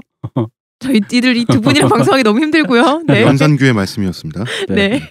그다음에 동성애 혐오라든지 뭐 에이즈에 대한 그 무지한 발언이라든지 하는 그런 약간 비문명화된 네. 좀 그런 모습들 이런 것들이 이제 부풀다가 결정적인 모멘텀이 저는 이거였던 것 같아요. 아프가니스탄 피랍 사태. 그쵸. 이게 컸지. 여기서 이제 선교단 멤버들하고 샘물교회예요. 분당 샘물교회. 이거 저번 주 얘기한 거 또 얘기해야죠. 분당 샘물교회 그 인터넷 사이트 주소 BDSM입니다. 분당 샘물. 네. 근데 이 사람들 정말 BDSM을 실천했어. 전 국민을 상대로 BDSM 안 걸리게 뭔지 만들고. 잠깐 설명해 주셔야죠. BDSM. BDSM 그거죠. BD는 반디지, DS는 도미넌트 앤 서브미션, SM은 사디즘 앤 마조이즘. 네, 뭐 이렇게 그러니까 SM 플레이 뭐 그때 뭐 대표님 얘기했잖아요. 그러니까 SM 하시는 분들 사도 마조이즘 그거 하시는 분들 있잖아요. 흔히 여러분들이 이미지 속에서 뭐 촛불 들고 채찍으로 때리고 맞고 네. 좋아하는 사람들. 그러니까 네. 이런 성적 취향을 가진 사람 SM이라고 보통 통칭하는데 이걸 이제 좀 더 정교하게 분화해서 BDSM이라고. BDSM 그거 이제 네. 반디지, 디시플린, 네. 뭐 LGBT 같은 지배 용어입니다. 복종 뭐 이런 네. 식으로 다 넣어가지고 했는데 정말 BDSM을 했어요. 분당 샘물, BDSM. 근데 실제 이분들 행동이 그거잖아. BDSM 한 거잖아. 가서 정말 감금되고 묶이고 그때 당하고 묶이고 와가지고 또 이제 그 공항에서 명품백 좋아하시고. 들고 면세점을 또 들러가지고 와가지고 맞아. 네. 야외 노출 수치풀까지 완성을 했는데 그때 사람들이 놀란 것은 이 사람들이 단지 뻔뻔하다 이런 문제가 아니라 굉장히 창피하고 부끄러워야 될 일이잖아요. 그죠. 그런데 이 사람들은 그런 줄 모르는 거예요. 왜냐면 이분들은 어떻게 보면 순교할 기회를 잡은 거고, 그러니까 아까 얘기했던 적립식으로 쳤을 때 되게 점수 많이 딴 그런 행동한 거. 이단의 땅에 가서 전도를 하다가 영광스럽게도 핍박을 받은 거 아니에요. 그게 일반적인 국민들의 사고방식과는 동떨어져 있는 해맑은 모습을 보여주니까 네. 사람들이 약간 깬 거예요. 그리고 저 사람들은 평행우주에 살고 있구나. 그때 이제 피랍이 됐을 때 그러면은 그 교회의 힘으로만 오롯이 만약 구출이 돼서 왔으면 뭐 큰일 당하고 왔나 보다 할 텐데 이게 나라가 개입했잖아요. 국민 세금이 들어갔단 말이에요. 그 뭐 어떻게 국민이 되고 당연히 그러니까 뭐. 아니 그게 당연한데 근데 그 사람들이 그렇게 생각을 안 하는 거지. 우리는 당연하다고 생각해서 당연히 국민이 외국에 피랍 당하면은 나라에서 개입을 해서 이건 너무너무 당연한 일인데 그거를 그분들이 왜 이렇게 당연하게 생각을 안 하는 것 같아요. 기도의 힘으로 돌아왔다라고 말하는 순간 네. 국민들이 화가 많이 났죠. 좀 어이없잖아요. 근데 이게 이분들은 되게 잘 살잖아요. 근데 내가 알기로 이런 비슷한 일이 일본에서 있었거든요. 근데 그땐 그거에 이런 분당 샘물교회 같은 분들이 네. 일본에서 엄청 핍박을 받았어요. 진짜 일본은 민폐론에 되게 예민하잖아요. 네. 그래서 진짜 국민적으로 국가적으로 대내외적으로 민폐란 민폐는 다 끼쳤다 그래가지고 실제로 거기에 참가했던 어떤 어린 학생이나 이런 사람은 취직도 잘 안 되고 알바도 잘 안 되는 거야. 심지어 알바를 하다가 너 개야 이러면 쫓겨나고 막 비난당하고 막 그래서 사회적으로 거의 사람들이 너무 또 거긴 또 굉장히 또 오히려, 일본스럽다. 네. 막 그냥 근데 우리나라는 그런 게 없잖아. 우리나라는 사실 한번 화내고 말았잖아요. 우리나라는 또 그런 쪽을 쿨해. 한번 화를 확 낸 다음에 말았는데 그러고 나서 쓱 보니까 시간이 좀 지나고 보니까 그 모든 핍박을 이겨낸 우리 믿음의 힘 뭐 이런 식으로 나와버리니 사람들은 또 2차 3차로 화가 나는 거죠. 근데 이게 정신승리하기 딱 좋아요. 이게 서사가 좋지. 너무 좋아. 내가 타자에게 핍박을 받는데 이걸 견뎌내면 나 천국 가는 거잖아. 다들 천국행금 티켓 다 끊어놓으신 분들이네요. 근데 그분들. 솔직히 말하면 사람들이 핍박하는 거 인터넷에 뭐 댓글 다는 거 그거 사실 뭐 아까 제가 방금 말씀 일본의 그런 사정처럼 사람을 그냥 억누르는 건 아니잖아요. 그렇죠. 뭐 댓글 안 보면 그만이거든. 안 보면 그만인데 자기 기준으로 요 정도는 참을 만한 건데 요게 핍박을 받아서 점수가 확 누적이 된다? 이거 되게 좋은 장사잖아요. 그러니까 굉장히 좋지. 정신승리하기도 좋고 엄청 간편한 기회지. 그리고 본인들에게 또 스스로 점수를 주기가 좋은 게 실제 고생을 하긴 했으니까. 그럼. 물론 본인들이 나라가 그렇게 가지 말라고 권고를 했음에도 억지로 갔지만 본인들 생각에서는 선을 위해서 간 거고. 근데 진짜로 평행 우주에 사시는 것 같아요. 아까 자기들은 클 써야 되잖아. 사탄의 세력에게 잡혔다가 하나님의 역사하심으로 다시 고향에 복귀한 그런 거죠. 그 와중에 또 한 분은 돌아가셨잖아요. 아 그랬나요? 예, 한 분 돌아가셨어요. 네. 남자분 하나. 예. 어떻게 뭐 사형 아니면 그냥 힘들어서? 거기서 그 붙잡은 테러리스트들한테 처형당했지 뭐. 진짜 그건 좀 안 됐다. 안 됐죠. 그걸 가지고 아니 그랬는데 동료가 그렇게 죽었는데도 그러니까 그게 이상. 천국 같잖아. 그 사람 지금 성인 된 거라니까. 아 그렇구나. 순교한 거야. 순교. 지금 대표님 말씀하시는 것처럼 샘물교회 목사님이 뭐라 그랬냐면 그분은 승리해서 천국 가셨다고 이런 식으로 정신 승리해가지고 설교하셨나 봐요. 사람들 또 3차 4차 빡치고 말했다고. 그 설교 내용에 그게 있어요. 아니 그 논리면 그게 돼요. 그렇겠네요. 좋은 기회. 그 사람 로또 맞은 거야. 이분들 논리에서. 심지어 그 목사님의 태도를 보면 로또 맞을 기회를 준 건 다름 아닌 누구겠어요. 자기지. 우리 BDSM. 그러니까. 근데 BDSM이 사실 또 종교적이야. 가만히 보면. 그건 그렇죠. BDSM 권력자에 대한 어떤 끝없는 그건데. 우리 분당의 BDSM 교회. 하여튼 그렇습니다. 그러니까 분명한 것은 지금 현재 우리나라 국민들이 개신교의 존재에 개신교인이 아닌 한 많은 국민들이 스트레스를 받고 있다는 건 사실인 것 같아요. 좀 짜증이 나고 불편해하고 있죠. 짜증나죠. 그리고 이제 인터넷 같은 공간에서는 그 불편함을 공공연히 드러내고 있죠. 그러면 우리나라에서 개신교가 왜 이렇게 성공을 했었고 지금도 위세가 대단하고 하지만 지금은 또 왜 이렇게 사람들에게 미움받는지를 알기 위해서는 먼저 개신교 자체가 무엇인지를 알아야 될 것 같아요. 롱 타임 어고.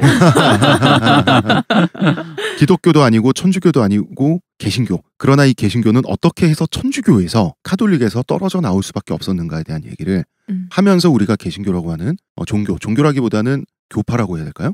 그렇죠. 이해를 해야 될 것 같습니다. 여러분 역사 교과서 보시면 루터의 95개조 반박문이라는 사건이 있죠. 더 유명한 게 면죄부 때문에. 그렇죠. 그 유명한 면죄부 때문에 그 화가 난 마르틴 루터라고 하는 성직자가 95개조 반박문을 내걸므로써 종교개혁이 출발한다라고 우리는 알고 넘어갔죠. 이 역사적 배경은 말 그대로 면죄부입니다. 근데 면죄부라는 아이디어가 나오게 된 배경이 굉장히 재밌습니다. 이게 1515년에 있었던 일인데요. 당시 기독교 사회는 일반 대중들에게 성경의 내용을 가르쳐주지 않았어요. 성경을 읽죠. 라틴어로. 라틴어를 어떻게 알아들어요? 그렇죠. 라틴어 굉장히 고급인데. 그 책도 가질 수가 없으니까. 책이 비싸서. 심지어 천주교, 기독교 내에서도 사제가 아니라 부제들 있죠. 네. 그 부제는 부제하면 또 저희 아가토 부제님인데. 사제도 아니고 부제들도 검은 사제들. 부제들도 성경을 라틴어를 할 줄 알아서 성경을 읽는 게 금기시됐었어요. 부제들이 그러니까 부제조차 알면 골치 아파진다는 거지. 피지배 민들이니까 부제까지는 아직 그 기득권으로 안 쳐주는 거야. 정식 신분은 돼야. 약간 사원 이런 느낌이네요. 그러니까 뭐 이 당시에 항상 그런 어떤 지식을 전수를 함에 있어서 자기들만 독점하고 그래서 사람들에게 풀지 않겠다는 권력자들 뭐랄까요? 보편적인 생각이잖아요, 이게. 그렇죠. 네. 그래서 종교개혁하고 비슷한 우리나라의 사건이 한글창제잖아요. 그렇죠. 말씀을 드리겠지만 조선의 근대성이랄까요? 하여튼 성경 물론이고 미사도 라틴어로 들이다보니까 우리로 치면 무당의 제문처럼 알아들을 수는 없어요. 그렇죠. 근데 뭔가 신기해. 저는 성당에도 다녀봤지만 이 신부님들 그 목소리 간지나거든요. 막 울린단 말이야. 아주 낮고 훈련이 돼 있어가지고 그래서 이제 무당의 제문처럼 어떤 신비한 힘을 가진 무슨 주문처럼 일반인들은 대했단 말이에요. 기독교 교리와 당시 일반 민중들의 믿음이라고 하는 것은 거의 상관이 없을 정도였어요. 오히려 지금 우리가 무속적이라고 하는 그런 느낌이 있었는데 이런 겁니다. 신부님이 이제 그 축성을 해주러 돌아다니잖아요. 그럼 옛날에 뭐 모텔이나 여관이 있었던 것 아니니까. 있기는 했죠, 여관 당연히. 있기는 했지만 보통은 자기가 저녁을 대접받은 집에서 자죠. 신부님이 우리 집에 축성해 주시러 왔는데 당연히 저녁도 대접하고 잠자리도 제공하고 당연하죠. 그러면은 그 신부님이 한번 입었던 잠옷 있죠. 요게 질병을 쫓는 힘이 있다 그래서 문 앞에 걸어두고 우리나라 지금도 시골에 가면 빨간 옥수수나 황태나 이렇게 그 악을 쫓는다라고 하는 걸 그런 게 문간에 있잖아요. 문간에 걸어뒀는데 마침 애가 감기가 나았어. 그러면 이게 영험하다 그래서 고가에 매매되고 이랬다고요. 이 정도로 성경의 교리라고 하는 것은 민중들에게 아주 그 먼 존재였어요. 많은 성당에서 어떤 이제 성인들이 많았잖아요. 그럼 어떤 성인이 죽었을 때 그 손가락 뼈나 어떤 몸의 뭐 발 뭐 이런 부분을 어떤 가지고 있는 성당은 그 성인 중에서도 치유에 힘이 있는 사람이다. 그럼 그 성당까지 가서 만지고 오면 어디 병이 낫는다. 그렇지 뭐. 이런 거 되게 많았잖아요. 불교랑 똑같죠. 중세 부처님 시절에 진신사리. 가톨릭이란 게. 네. 부처님 진신사리가 안장된 탑은 탑도를 하면서 이렇게 슥 만지면 병이 낫고 집안에 좋은 일이 생긴다 그래서 속된 말로 하면 그 절이 장사가 잘 되고. 부처님 코 갈아가지고 먹으면 아들 낳는다 이런 거. 예, 그래서 하루방. 네. 그래서 오래된 그 석재로 된 불상들은 코가 이게 낮은 경우가 많잖아요. 제주도 하루방들도 약간 맞아요. 네. 비슷한 거지 뭐. 그런데 민중들이 이러다 보니까 사실은 이런 민중들을 가지고 놀고 알겨 먹기가 쉬웠어요. 성직자들 입장에서. 그렇겠죠. 라틴어 자기들만 하고 무슨 말인지 모르는 얘기를 하는데. 하나님은 이렇게 말씀하셨는데 안 그럼 지옥 가요? 라고 하면 믿는 수밖에 없는 거예요. 그치. 돈 달라면 주고. 이미 봉건 영주에게 세금을 바치고 있는데 교회에서 11조 어쩌고 하면 주는 거예요. 2중 3중으로 뜯기는 거지. 그래서 교회의 타락을 주도했던 정치적 신부들 있죠. 네. 이 정치적 신부들은 다 사실은 귀족 출신이었어요. 어떤 경우냐면 귀족의 차남 3남이 많았어요. 아무래도 네. 장남은 이제 또 대를 이어야 되고 장남은 상속을 받잖아요. 장자 승계로 그치. 장남이 그렇죠. 다 상속을 받으니까. 그런데 그래도 차남 3남을 교육시킬 돈은 있어요. 사람을 그냥 쫓아내진 않고 신부를 만들어서 정치적인 좀 권력지향적인 신부를 만들어 놓으면 집안에도 사실 도움이 되게 많이 되거든요. 그렇겠죠. 그리고 당시에는 신부들이 주교나 축기경, 대주교 정도 되면은 거의 정치인이죠. 그래서 왜 프랑스 삼총사 소설 보면 리슐리의 축기경이 재무부 장관 하잖아요. 맞아요. 정권 잡고 있잖아. 정말 유명한 그분. 네. 보통 대주교라 그러면은 장관급이에요. 실제로 그 업무를 했고, 그러니까 귀족들은 둘째 아들, 셋째 아들을 많이 신부로 만들었죠. 그렇구나. 근데 또 라틴어를 알 정도의 교육을 받으려면 뭐 어지간한 집안 아니고서는 쉽지 않았을 거 아니에요. 우리가 얘기하는 마르틴 루터도 집이 잘 살았어요. 근데 나 이런 얘기 하니까 네. 여기 종교 어떤 위치에 오르는 거 목사 이런 뭐 집사 이런 건데 갑자기 거기에 종교 직함이 아닌데도 왠지 서울시장이 종교 직함으로 느껴져. 우리 서울시는 이미 예전에 봉헌됐고요. 봉헌이 된 이후로 네. 서울시는 종교 직함인 것 같아. 그렇지 않아요? 봉헌된 이후로는 이제 서울시장은 종교 어떤 그 사제를 경험하는 느낌? 사제와 경험하는 그런 게 아닌가. 그렇지 않아요? 봉헌된 이후로는 빼박이잖아 이거. 왜냐면 봉헌을 취소하고 나 서울시장 관계없다를 다시 한번 해주셔야 되는데 롤백을 하지 않는 한 그러니까 봉헌된 후에 서울시라고 하는 맵은 그러니까 일종 그 봉은사는 땅밟기 퀘스트 거기 이제 몹들 지나다니고 던전이지 던전. 거기 몹들 지나다니고 거기 만렙 머리카락 없으신 머리카락 말이야. 스님이 있단 말이야. 회색 옷을 입고 머리카락이 없으신 분들이 몹들이. 그러니까 박원순 시장은 대웅전에 들어가면 이거부터 해야 움직여. 그러니까 박원순 시장은 지금 이재명 시장한테 지금 쫓겨서 지금 마음이 조급할 텐데 요거부터 해야 돼. 봉헌 취소. 요거 봉헌 취소하면 확 앞지를 수 있어. 시장님 그렇답니다. 종교 지도자가 아닙니다 이러면서. 그래서 교회가 정치화되고 세속화되고 물질화되다 보니까 이 교회 타락을 주도하던 귀족 계층들 말고 다른 멀쩡한 청주교 사제들도 있을 거 아니에요. 그렇겠죠. 당연하죠. 우리나라도 왜 주지 스님들 같은 경우는 주지 스님들은 그냥 사장님들이에요. 거의. 그런 스님들의 모습이 또 불교의 모습 전체는 아니라고요. 학승도 있고 학승은 공부하는 개신교도 마찬가지로 아까 얘기했던 그런 목사님들만 있는 건 아니잖아요. 공부하는 스님들 그리고 무식하게. 참선하면서 깨달음을 추구하는 선승도 있고. 내가 되게 무식하게 얘기해. 착한 애들도 있겠지. 어디나 맞아요. 어디나 그런 거 아니에요. 세상 살면. 네, 당시 촌주교 사제들은 사실 일반 사제들은 이건 뭔가 아니라고 생각을 했어요. 그런데 당시에 또 어떤 심리가 유행이었냐면 동아시아 유교 사회에서 세상이 더럽고 정치가 좀 문란하면 선비들이 낙향해서 너네들은 더러운 곳에서 살아라. 나는 혼자 깨끗하겠다. 이런 심리가 있었던 것처럼 독야청정하리라. 당시 사제들도 아니 그래 나는 그런 데서 안 놀고 나는 하나님을 혼자 영접하겠다. 그런 태도가 팽배했어요. 이런 사제분들 중에 하나가 마르틴 루터죠.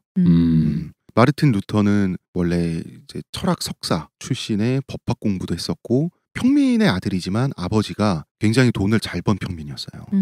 그죠. 왜냐면 나중에 성경을 사줬을걸요? 아니요. 법전을 사줬을 때 법전을 사줬나? 법전을 사줬을 때 집에서 부리던 하녀들의 1년 연봉 있죠. 1년 1년 연봉에 그 법전 한 권이 100배 값이었어요. 그게 제가 알기로 한 일반인의 80년치 연수입? 그 책 한 권인데 그걸 한 방에 사줄 정도로 재력이 있었어요. 근데 이 평민 출신 아버지는 아들이 공부를 워낙 잘하니까 아들이 이제 교수 정도가 되길 원했던 거예요. 그지. 그런데 법 공부한다고 하니까. 근데 법 공부를 되게 싫어했어요. 마르틴 루터는 법 공부를 싫어해서 방황하다가 천주교 사제가 됐죠.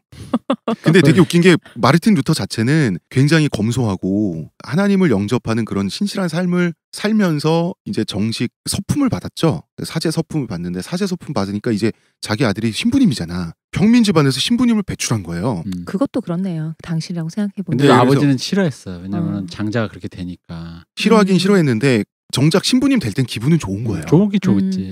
그래서 굉장히 속물적인 많은 돈을 들여서 파티를 열었던. 스웩 많이 해주고. 아들이 검소하게 살겠다는데. 아니, 그것도 있어요. 근데 나중에 이제 반대를 하도 많이 했는데 네. 둘째 아들인가 셋째 아들, 그러니까 어쨌든 나머지 아들들이 죽을 거예요. 그러니까 이제 뭐가 없잖아. 남은 게 없으니. 그래가지고 나중에 아버지랑 그 갈등 관계에서 나중에 이제 이분이 환속을 하는데 그 환속을 하게 된, 그러니까 결혼을 하게 되면서 환속을 하게 되고 카톨릭과 멀어지게 된 계기 중에는 그 아버지의 관계에도 영향이 있었다라고 얘기를 하더라고요. 그러니까 여러 가지가 이제 복합적인 거지. 아빠 계속 얘기를 했으니까. 근데 막상 나 말고도 아들 있잖아 했는데 아들들이 이제 없으니까 괜히 그런 마음도 좀 있는 거예요. 그래서 아버지가 자기를 너무 아끼니까 이렇게 아껴준 사람이잖아요. 그러니까 그런 마음도 있었던 거거든요. 방금 얘기는 뭐 천천히 이제 우리가 얘기하면서 다 나옵니다. 네. 그런 사제들 중에 하나가 마틴 루터였고요. 그러다가 면죄부 사건이 터집니다. 네. 면죄부 사건이란 거는 원래 면죄부라고 우리가 하는데 사실 죄는 없어지지 않죠. 그쵸. 죄는 짓긴 지었는데 죄에 해당하는 벌을 면제받는다는 뜻으로 원래는 면벌부라고 하는 게 원뜻에 가까운데 이미 면죄부로 번역이 된 상태에서 우리가 썼잖아. 네. 원래 뜻은 면벌부에 가깝지만 그러니까 이 벌을 면하는 게 실제로 그러니까 지금 살고 있는 사회에서 벌을 면해주는 게 아니고 하느님이 하는 벌을 면해준다는 거죠. 그렇죠. 네. 너를 위해 마련한 아버지가 마련한 따끈따끈한 불판이 여기 있다. 이거를 면제해준다는 거지. 원래 면죄부라고 하는 것은 십자군 원정 때 생긴 개념이에요. 자, 전쟁을 하게 되면 거의 필연적으로 전쟁 범죄를 저지르게 되죠. 그렇죠. 전쟁 범죄도 범죄인데 살인을 하는 거잖아요. 전투 아무리 자체가 이단이라도. 사실 교리에 어긋나잖아. 전투 자체가. 네. 그런데 십자군 원정이란 거는 하나님 믿고 천국 가려고 하는 싸움인데 그 동원된 기사들의 입장에서는 이게 충돌이 일어나잖아요. 여기서 교황이 생각한 게 면죄부라는 거예요. 십자군 원정을 가게 된 게 이제 주로 나중에는 이제 평민들이 막 자원한 것도 있지만 이제 귀족 자제들이 네. 많았잖아요. 근데 십자군의 역사를 공부해 보시면 아시겠지만 십자군의 대부분이 나중에 그냥 강도 떼예요. 나중에 무레배들이 됐다. 왜냐면 가는 길이 십자군의 역사는 처음과 달리 십자군의 역사는 전쟁 범죄 역사죠.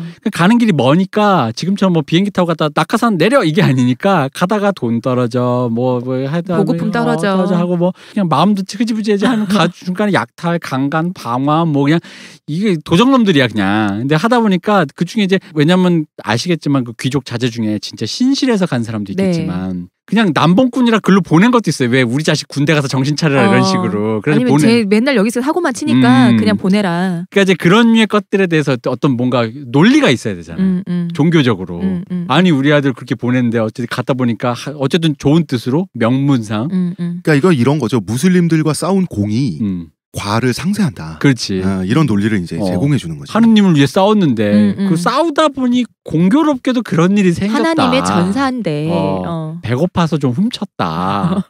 배고파서 훔쳤는데 여자는 왜 강간했냐.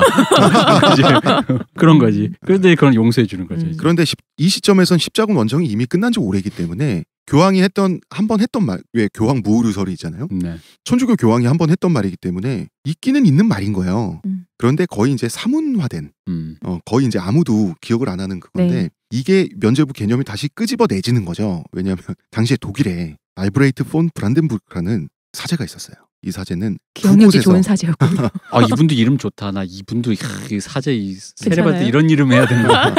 좋잖아, 브란덴부르크. 아니 길잖아. 일단 길어야 돼. 알브레이트 폰 브란덴부르크. 원래 하고 싶으셨던 그거 다시 해주세요. 라우렌시오 유스티니아노입니다. 당시에 두 곳에서 주교, 한 곳에선 주교, 한 곳에선 대주교를 겸하고 있었어요. 이 자체가 벌써 부정부패죠. 그죠. 왜냐하면 천주교 교리상 겸직은 안 되게 돼 있거든요. 건물 하나만 건물 하나만. 그런데 마인츠 대주교 자리가 공석이 돼요.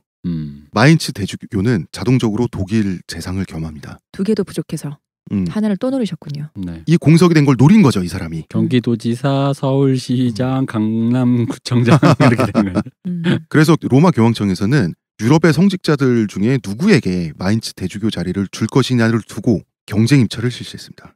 입찰이라면 돈을 걸었다는 거잖아요. 그렇죠. 그러니까 이미 그럼 교황청 자체도 굉장히 부패했었다. 맛이 가 있었죠. 네. 근데 교황청은 원래 교황님과는 좀 다르게 물론 이땐 비슷비슷하지만 네. 어쨌든 어떤 교황이냐에 따라 다르지만 그걸 따라서 이 권력기관으로서의 교황청은 돈을 굉장히 좋아합니다. 그건 되게 유명한 사실입니다. 당시 교황이 레오 10세였죠. 음. 레오 10세 자신도 뭐 아주 그냥 그 지저분한 권력자입니다. 정치인이고. 경제 임차를 실시했고요. 이 욕심 많은 알브레이트가 막대한 금액을 써서 냅니다. 그래서 재산과 겸한 자리니까 앞으로 얼마나 또 막대한 부가 그치. 예약된 곳이 그러니까 미리 벌 것까지 땡겨서 아마 질렀겠지. 그렇죠. 그래서 마인츠 대주교 겸 독일 재상직을 차지합니다. 그런데 써냈는데 낼 돈은 없어요. 굳이 땡겨서 적어놓은 거지. 당시에 그 29,000 굴덴인가? 뭐 어마어마한 금액이었는데요. 굴덴이 아니라 두카트였겠다 아마. 사채를 썼어요. 하여튼 돈을 주긴 줘야 되니까. 강철은행 같은 거 등장해요. 이 사채빚을 갚기 위해 생각난 게 면죄부였어요. 이게 러시안 출시의 그래도 공부는 하신 사제다. 기억력이 좋다. 그렇죠. 그냥 면죄부를 무조건 들이대는 게 아니라 이것을 정교하게 상품화해가지고 대대적인 마케팅을 통해서 판매할 계획을 세워서 교황청에 제가 이런 사업 아이템을 생각했는데요. 교황님께서는 어떻게 생각하십니까? 라고 물어봤죠. 승인을 받아도 팔 수 있으니까. 교황청에서는 화를 내는 대신 굉장히 괜찮은 장사라는 결론을 내려요. 요거 쓸만한 전인데 역시. 당연히 나오는 말은 이거지. 그래서 그러니까 얼마 줄 건데 나한테. 너 팔을 근데 얼마? 아니 뭐 나한테 허락받을 필요 없고. 몇 대면? 그래서 어떻게 협상해요? 반띵으로. 그거 봐. 역시. 반띵을 하기로 했고요. 이게 예나 지금이나 다 똑같아. 도둑놈들은. 근데 이제 레오 10세 같은 경우는 알브레이트의 사정을 봐줬어요. 사채빚을 갚고 나서 반띵. 그러니까 사채빚을 갚을 때까지는 봐준 거예요. 또 이 사정까지 봐줬어요. 이거 무슨 아이돌 계약서 같네요. 교황청에서는 심지어 아주 적극적으로 나갑니다. 왜냐면 반띵할 거니까 이제 이익관계가 같이 됐잖아요. 제가 똑바로 하고 있는지 감시도 해야 될 거 아니에요. 그지. 근데 교황 레오 10세가 교황이 되기 전부터 부리던 신복에 해당하는 인물이 있었어요. 이 사람 이름이 요한네스 테첼이에요. 요한네스 테첼은 이미 사생아가 2명 정도 있던 유부녀하고 연애하고 간음하고 남편한테 걸려서 다른 지역으로 도망치고 이 사람도 이 전사가 아주 화려한 인간인데요. 이분도 사제인 거죠. 그렇죠. 이 사람 자체가 신부였어요. 또 하나의. 네네. 요한네스 테첼이라는 희대의 구락군을 보냅니다. 마케터로. 게벨스 같은 사람인가 보군요. 게벨스는 그 악당 중에서도 품위가 좀 있는 악당이잖아요. 네. 품위라기보다 아우라가 있는 사악한 느낌을 딱 주잖아. 게벨스는 그렇지 그 아우라가 그 의미로서의 품위는 맞아요. 요한네스 테첼은 광고 전문가예요. 양심은 없고 이빨은 강한 그런 사람이었어요. 정말 최적의 인물이네요. 면죄부를 팔기에. 그러니까 이제 면죄부 판매금을 반띵할 거니까 교황청 입장에서는 전문가를 보내준 거예요. 그러니까 흔히 하는 말로 막 똥도 팔 수 있는 사람. 뭐 그런 사람이잖아. 전문 마케터를 보내준 거죠. 북극에다 냉장고 팔고 뭐 그런 사람이라는 거 아니에요. 그러니까 면죄부 판매의 그 마케팅의 슬로건을 이 사람이 정했어요. 왜 절에서 비 팔고 뭐 이런 느낌. 그러니까. 이 사람이 만든 광고 슬로건이 뭔지 아세요? 간단합니다. 여러분 성모 마리아를 강간해도 면죄부로 깨끗해질 수 있습니다. 이야 이 클래스 죽인다. 어떻게 이런 얘기를 할까? 근데 이런 류의 품위 없는 말을 하면 꼭 이런 사람들이 꼭 예나 지금이나 이런 변명하다 말이 그렇다는 거지. 아니 뭐 이거 거의 뭐 예수님을 아니 근데 너무 강력하잖아요. 아니 예수님한테 못질을 해도 이거면 됩니다. 뭐 이거랑 뭐 다르지 않는 얘기잖아요. 저거. 예수님 못질은 갑자기 생각나네요. 제가 아시는 분 중에 구시성을 가지신 분이 있는데 이분의 그 할아버지 때가 조선시대에 좀 핍박을 받았답니다. 왜냐 그랬더니 할아버지께서 마침 사도세자 그 뒤주에 못을 박으셨답니다. 그래서 정조가 되셨을 때 그 가문이 우리 아버지 거기에 못을 박았다고 굉장히 내내 핍박을 받았다. 한 건데. 근데 마치 이런 느낌인 거예요. 방금 말씀하신 예수에게 진짜, 못을 박아도 진짜 눈치 보였겠다. 그치. 그랬답니다. 아니 시켜서 박은 거잖아요. 그치. 뭘 그럼 안 할래 이럴 수 없잖아. 그니까. 지금 아들도 죽일 판인데 나도 지금 뭐 이런 건데. 요한네스 테첼이라는 인간이 하도 그 탁월한 장사꾼이다 보니까 이 사람은 면죄부를 어떻게 판매할 수 있는지 그 가이드라인을 굉장히 잘 정했어요. 기본적으로 점수제예요. 죄와 선행이라고 하는 것은 플러스 마이너스에서 죄의 정도가 0점 이하여야 천국 갈 거 아니에요. 지옥 안 가고. 그런데 생각해보세요. 선행이라는 게 계측이 딱 되나요? 그러니까 모르잖아. 나도 이게 선행을 한 건지 내가 쓰러진 사람을 몸이 안 좋아 보여서 일으켜 세워줬는데 이게 얼마만큼인지 모르잖아요. 돈은 금액은 정확히 계측되죠. 그지. 그렇죠. 그러니까 돈으로 해결하는 게 확고한 거예요. 얼마로 했느냐. 그래서 사소한 경범죄 뭐 길거리 침 뱉고 음란한 생각하고 그럴 때 이제 하도 배고파서 음식을 막 먹다 보니까 감사기도 안 하고 먹고 있는 거야. 그런 사소한 죄부터 선교사 체의로 안 하고 다른 체의로 했을 때 그런 것까지. 그런 거 있어요. 그런 거 있었어요. 정말로. 당연히 있겠죠. 절도, 폭행 같은 강력범죄까지 가격대가 세밀하게 나눠져 있었어요. 그러니까 다시 말하면 뭐예요? 하나하나의 그 죄마다 다 따로따로 사야 된다는 얘기예요. 오늘 목돈 써가지고 자고 일어나면서 음란한 생각을 잠깐 했는데 감사기도 드리지 않고 밥을 먹은 거 다 따로따로. 그렇죠. 돈 내면 되는 거예요. 하루 패키지 이런 것도 있었으면 좋았을 걸. 그런 것도 심지어 있었어요. 그런 것도 있었어요. 세상에. 다 있었어요. 정말 지저스 크라이스트네요.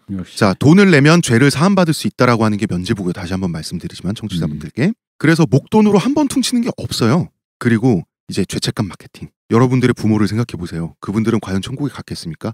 가만히 있어봐. 자식이야말로 부모의 어둠과 단점을 가장 잘 알고 있는 사람들 아닌가요? 그렇지. 밖에서 아무리 그 좋은 이웃, 선량한 시민으로 살던 우리 부모님, 사실 부모님의 어두운 부부싸움 할 때 그 두 분의 어떤 바닥 이런 거 애들이 가장 잘 보잖아. 이 요한네스 테첼에게 대해서 그 이 부분에 대해서만은 반대말 해줄 수 있는 사람이 있네. 한국에 유림을 한 명 보내야지. 너 이놈 네 부모가 지옥 갔다고 지금 생각하는 거야?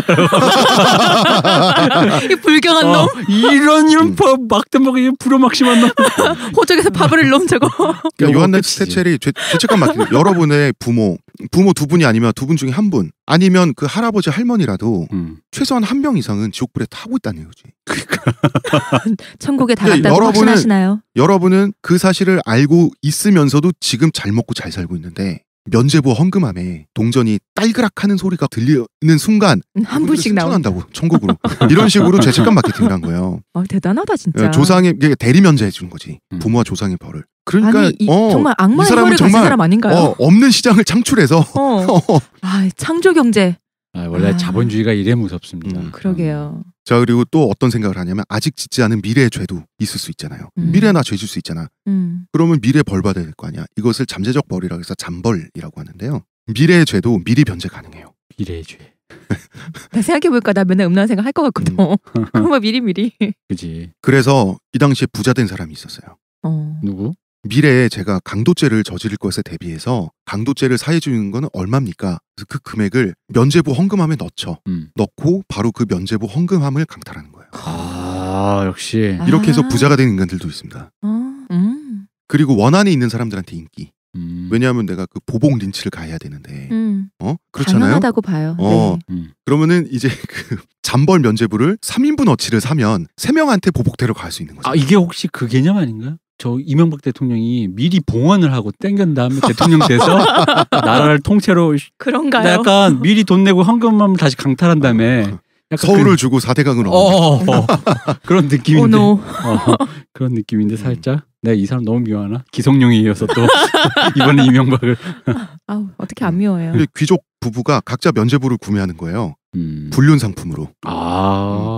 이제 불륜 보험 설계를 받아가지고 서로 구매했을 때 서로 발각되면 서로 할 말이 없는 거야. 아니 하나님한테 용서받은 배우자를 인간인 내가 무슨 권리로? 그러네. 뭐 이런 경우도 하나님이 다 용서해 주는데 네가 왜 날? 서로.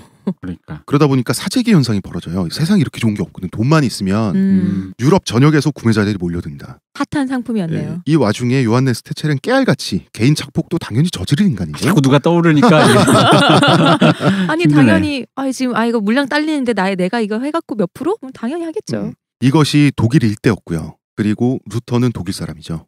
이걸 다 보고 있었던 거예요. 얼마나 짜증이 났겠어요. 스트레스를 받았고. 그래서 95개조 반박문을 보통 개신교의 탄생이라 보는데요. 그렇지 않아요. 당시 루터는 천주교 사제였고 95개조 반박문을 밤새 열심히 써가지고 교회문에 성당문에 내걸 때는 진정한 카톨릭으로 거듭나자는 취지였지 카톨릭을 없애자가 아니에요. 그 사람이 이때 카톨릭 사제였습니다. 구교를 없애고 신교로 가자 했던 게 아니고 구교를 잘 고쳐서 쓰자. 그래서 95개조 반박문은 일종의 논문인데요. 뭐냐면 면죄부는 신학적, 교리적 근거가 없다는 것을 증명한 우리 전에 그 조선 빨갱이 정도전 할 때 그 정몽주 같은 사람. 그죠. 그러니까 이 사람은 그렇죠. 개혁해서 잘 고쳐 쓰자. 혁명가가 아니야. 고쳐 쓰자예요. 고쳐 쓰자. 그렇죠. 이 사람은 개신교라는 개념도 이 사람한테는 지금 없었고요. 개신교라고 하는 종교 형태로 대체되기를 원하지도 않았고요. 그러니까 95개조 반박문을 쓸 때 루터는 이 사람한테 종교는 다른 종교가 있는 게 아니잖아요. 그때는 정몽주였다. 카톨릭밖에 없잖아. 왜냐면 요걸 약간 설명을 해드려야 돼. 그러니까 이 사람이 나중에 이제 이 사람의 그 사상적 체계의 그 요체가 되는 게 두 정부론이라 그래가지고 하나님의 정부가 네. 계시고 네. 현실 세계는 또 우리의 정부가 있는데 하나님의 정부는 완벽하지만 우리 세계는 예를 들어 내가 지금 외부에 이 사람들 기준으로 오랑캐들 있잖아요. 뭐 이슬람 네. 쳐들어오면 그거에 대해서 지키기도 하고 뭔가 이런 불합리한 게 있잖아요. 그럼 그러다 보면 그 불합리한 세계 질서 때문에 어쨌든 이게 뭔가 불편하고 불합리한 게 있잖아요. 충돌되고. 완벽하지 않다 이거야. 네. 근데 그럼 이 사람이 원칙이 뭐냐면 그건 그냥 그대로 그냥 어차피 하나님 세계감 다 있으니까 그냥 이거 그냥 따르고 살아라. 세속적으로 그냥 지켜라. 약간 되게 보수적이야. 약간 그런 그 질서를 막 때려 부시고 못 살겠으니까 때려 부수는 게 아니라 이걸 체제를 막 뭐 뒤집고 이런 류의 원칙론자가 아니거든요. 그래서 나중에 요 세상을 왜 흔히 말 따라라. 이게 이제 요 당시 봉건 지주들한테 마르틴 루터의 요게 굉장히 입맛에 맞는 거야. 왜냐면 그런데 거기에는 마르틴 루터가 단지 보수적이어서가 아니라요. 천주교가 권력과 유착하면서 너무 부패하니까 그 천주교는 믿음과 종교에 관한 일만 해야 되잖아요. 그러니까요. 카톨릭은 그러니까 그 분리시키자는 차원이었어요. 그러니까 이 사람은 이거는 굉장히 그 마틴 루터 입장에서는 그리고 당시에서는 굉장히 급진적인 개혁이 맞는데 나중에 종교 개혁의 역사를 우리가 복귀할 때는 칼뱅이나 스빙글이나 이런 사람들에 비해서 보수적이라는 거지. 그지. 그리고 게다가 이제 이분이 분리라는 게 엄밀히 말하면 이제 그러니까 사회 정치적인 문제, 아까 얘기했잖아요. 나 혼자 좀 이렇게 공부하고 이렇게 나는 자연인이다처럼 사는 사람이 그런 취지가 있다 보니까 사회 정치적인 문제와 좀 거리를 두고 그런 쪽은 애써 이렇게 자기가 깊이 들어가려고 하지 않았어요. 그러다 보니까 약간 그런 쪽으로 이제 그냥 그렇게 따라라라는 느낌이 된 거지. 이 시점에 마르틴 루터는 자기가 환속할 줄도 모르고 있었고 아내가 생길 줄도 모르고 있었고 그냥 사제의 삶을 살 줄 알았던 거죠. 루터교라고 하는 그 개신교, 최초의 개신교가 탄생할 줄도 모르고 있었어요. 그러니까요. 네. 그래서 나중에 근데 요건 이제 여담인데 요 얘기가 이 사람 독일 사람이잖아요. 그래서 처음에는 이제 봉건지주들에게 많이 흘러 들어가요. 봉건지주 입장에서는 교황한테 삥 뜯기는 거 싫고 근데 또 밑에 사람들 농민들이나 이런 사람들이 의식이 차오르잖아. 이거 뭔가 안 좋은데 그럴 때 마틴 루터가 딱 입맛에 맞는 거야. 그냥 너한테는 너 교회는 교회 일만 해. 교황한테 얘기할 수 있잖아. 그리고 농민들한테는 야 너희들은 세상의 질서를 따라야 돼 라고 할 수 있잖아. 그래서 신흥 영주들한테 아주 이렇게 입맛에 맞는 교리가 됐어요. 근데 마틴 루터가 신흥 영주들 입맛에 맞춰주려고 그 교리가 나온 건 아닌데 그렇죠. 하다 보니 자, 어떻게 해서 그게 됐는지 우리가 지금 좀 설명을 빨리 해야 될 것 같아요. 네네. 마침 그때는 구텐베르크 금속 활자가 발명된 후였어요. 그러다 보니까 자 마틴 루터가 걸어놨어요. 95개조 반박문을 95개조 반박문을 그런데 라틴어와 독일어를 동시에 할 줄 아는 지식인 몇이 또 그걸 본 거예요. 읽고 감명을 받았겠죠. 그치. 맞는 말이잖아. 이게 독일 전역에 배포되는데 2주밖에 걸리지 않습니다. 독일어 번역본이. 라틴어로 써있을 거니까 독일어 번역을 해서 그 구텐베르크 활자 그걸로 해서 복사를 해서 찍어내니까. 당시에 세기말적인 어떤 디스토피아적 감성이 있었어요. 신앙이 흔들리고 있었다고 유럽인들의. 카톨릭은 부패했지. 그렇잖아요. 그다음에 중세 어둠이 가장 짙을때였잖아요. 지금 근대와 중세가 지금 충돌하는 그 시기였고 동쪽에서는 오스만 투르크 제국이 언제 유럽을 그 파멸시키네 만에 지금 이러고 있는 그런 상황에서 루터의 바른 소리를 접한 독일 사람들은 열광을 하게 됩니다. 그러니까 루터는 한 명의 좀 환한 신학자였을 뿐인데 이때부터 추종자들이 생기죠. 그래서 본인은 그냥 하나님 믿으면서 잘 살라 그랬는데 본의 아니게 공인이 됩니다. 이건 공인이 될 수밖에 없어. 여러분 하나님 이러세요. 왜 자꾸 저한테 왜 이러세요? 약간 이런 그리고 상황. 교회 개혁의 상징이 됩니다. 그래서 이제 귀족, 제후, 지식인, 평민까지 할 것 없이 개념주의 있던 사람들한테는 이 시대의 마지막 희망쯤 되는 인물로 떠오르게 되죠. 그리고 이 사람 캐릭터 때문에 또 인기가 많은 것도 있어요. 이 사람이 약간 막말러의 악플러인데 표현이 과해요. 나중에는 왜 이렇게 이 사람이 논리적으로 맞잖아. 그래가지고 항상 할 말이 없을 때 이 사람 공격했던 사람들이 이 사람 불러놓고 막 이렇게 야단치거나 재판에 세울 때 이 사람 말이 맞잖아요. 논리적으로. 그러니까 보니까 나중에 꼭 굳이 하는 우리 어머니 아버지들이 흔히 했던 말처럼 아니 그렇지만 그렇게 말하는 건 너무 심하잖아라는 느낌으로 예의 없이 예의 없이 그래서 그럼 내가 공손하게 해서 이 사람이 또 웃긴 게 그럼 내가 공손한 말로 다시 조리조리 반박해주고 하면서 또 되게 집요한 사람이거든. 게다가 캐릭터가 약간 동네에 호방한 형이 있죠. 술 잘 먹고 막 그냥 막말하고 막 또 그 다음날 어제 말과 오늘 말이 좀 다르고 약간 그런 약간씩 조금 약간 그런 캐릭터였다 그러더라고요. 근데 그 창시자보다 추종자들이 더 과격하지 않나요? 보통? 원래 그렇죠. 그래서 추종자들이 마틴 루터한테 선생님의 사상에 따르면 요한네스 테첼 그 완전 미친놈인데 저희가 암살할까요? 이런단 말이야. 해지마. 근데 기독교인한테 어쨌든 기독교인을 암살하라 그러면 어떡해? 그러니까 살인을 하라고. 하나님이야 살인시키니 해지마. 그러면은 말려야 되잖아. 말릴 때 그러지 말라고 하는 근거를 제시해야 되잖아요. 그럼 자연스럽게 대중을 가르치게 되는 거예요. 네. 그럼 이 가르치는 자기 강의를 가다듬어야 되잖아. 그러니까 본의 아니게 여기 이런 데서부터 개신교 사상이 태동하게 되는 겁니다. 그리고 우여곡절이 많은데 결국은 그 아까 말씀하신 교황청이 소집명령 받고 가서 재판도 받고 신문도 받잖아요. 네. 그럼 자기 변호해야 될 거 아니에요. 역시 변호하는 과정에서 개신교 교리가 가다듬어지는 거죠. 그렇죠. 변호할 때 또 어차피 성경 말씀을 구절을 가지고도 변호를 해야 될 거 아니에요. 자기 그렇죠. 논리를 세워야 되니까. 루터의 가장 중요한 작업은 이겁니다. 사제들이 성경 교리 해석을 독점하고 신도들을 속이고 있잖아. 그러니까 성경을 아예 독일어로 번역을 해버려요. 어려운 라틴어 대신 읽을 수 있는 독일어로. 잠깐만. 아까 요한네스 테첼 암살할 거 할 때 그거 꼭 내가 살을 날리려고 하는데 절대 현혹되지 마소. 오늘 밤에 내가 고노마한테 살을 날리려고 그러는데 그런 느낌이 갑자기 드네. 이것도 되게 재밌는 게 독일의 영주들 있죠. 네. 기사들은 싸움은 되게 잘했어요. 우직하고 힘세고 이러다 보니까 갑옷도 잘 입고 막 이랬단 말이야. 게르만의 그. 그지. 그런데 이탈리아에 비해서 교황청이 있는 이탈리아에 비해서 암살이나 독살이나 이런 기술은 굉장히 좀 술수가 발달하지 않은 떨어져 거죠. 있었어요. 1대1로 그냥 부딪히는 거지 암수 이런 걸 못 쓰는 거지 잘. 근데 이 시점에서 이미 루터는 교황청의 공공의 적이야. 그러니까 이탈리아에서 동아시아로 치면 일본의 닌자 같은 거죠. 네. 어시슨 크리드가 오면 루터를 살릴 수 있을까? 아마 안 될 것 같은 느낌이 드는 거예요. 그래서 루터가 죽은 셈 치고 이 사람 신분 세탁을 해줘요. 일시적으로. 제후가 그 지역의 작센 선제후라는 사람이 신분 세탁을 해서 루터를 자기 휘하 기사로 위장 신분을 만들어준 다음에 기사 숙소 있죠. 거기서 성경을 독일어로 번역하는 작업을 하는 겁니다. 이 사람도 그 루터를 좋아했던 추종자였나 봐요. 루터의 후원자였죠. 어느 정도냐면 그 자기가 통치하는 동네 대학교를 세운 사람이니까 이 사람이 우리를 치면 이사장과 교수의 관계예요. 이사장님이 교수를 살려서 민주화 투사인 우리 교수님을 이렇게 신분 세탁을 해주셔가지고 뭐 그런 거예요. 교수 아니고 여기 청소부라고 이렇게 해서. 청소 보고하면서 막 쓰는 거예요. 자기 목숨을 그렇게 보호해주고 물적으로나 권력적으로나 그렇게 후원을 해주면 사람이 그 앞에서 좀 접을 수도 있는데 루터 같은 경우는 나는 지금 그 하나님의 정의를 실천하는 사람이잖아. 막말러. 이 영주한테도 엄청 막말했어요. 악플러의 막말러라. 그래서 영주는 그래서 사실 루터를 더 좋아했죠.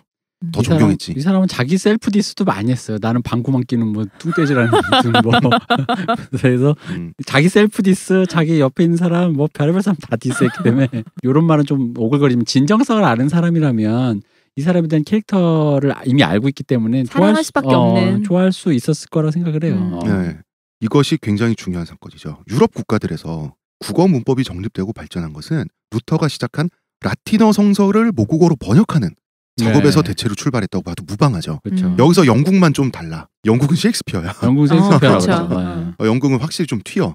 어쨌든 라틴어 성서를 모국어로 번역하는 작업에서 이것이 르네상스의 중요한 그 시발점이 되는 거죠. 중에 하나거든요. 네. 물론 마틴 루터는 르네상스, 인본주의나 이런 거는 관심이 없었지만 본인도 모르게 이런 식으로 근대를 앞당기는 작업에 자기도 착수하게 되는 거죠. 그렇죠. 이런 선봉자 중에 한 명이 되는 거예요. 여기까지도 마틴 루터는 천주교 본인은 스스로는 천주교 사제였을 거예요. 그러나 레오 10세 교황이 중요한 실수를 합니다. 마틴 루터와 협상을 하고 마틴 루터를 좋아하게 되나요? 사랑하게 되나요? 협상을 하고 루터 말에 따라서 그 루터가 일으키는 어떤 새로운 조류 있잖아요. 여기에 살짝 굴복을 해서 타협을 하고 교회 개혁을 했으면 루터는 내가 좋은 일 하다 죽었구나 이러고 살았을 거야. 사제로서 좋은 일 하다 죽었구나. 교황이 마틴 루터를 파문해버립니다. 이게 엄청 큽니다. 이거. 근데 아까 그 좋아하게 되나요? 좀 이 교황 레오 10세가 동성애 취향이 있었어요. 아까 95개조 반박문이 발표되던 날 그날 약간 이게 화제가 못 됐던 이유가 당일날은 화제가 못 된 이분의 암살 스캔들이 있었는데 레오 10세? 왜냐면 자기를 암살하려 했던 사람이 자기 동성애 애인인 거야. 그러니까 저놈이 나 암살을 했다면서 뭐 이거 시끄럽고 막 그래가지고 약간 뭐 그런 약간 좀 문제적 인간인데 동성애가 문제라는 게 아니라 그렇죠. 이 사람이 굉장히 그 뭔가 이미? 어지러운 사람입니다. 네. 자기 사리사욕에. 자, 마틴 루터는 하나님한테 자기 인생을 모두 바친 사람인데 교황이 파문했어요. 파문당하면 성직자 생활 안 할 거예요? 계속 할 거잖아.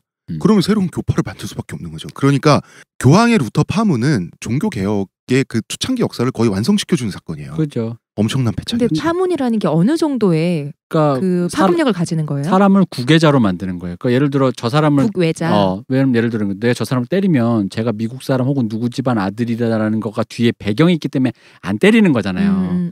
근데 그게 만약 없다. 쟤를 그냥 아무나 때려도 된다. 예를 들어 치해법권으로. 치해법권 지역으로 보는데 이거의 최근 예를 보자면 이제 그 살만 루시디가 악마의 시인가요?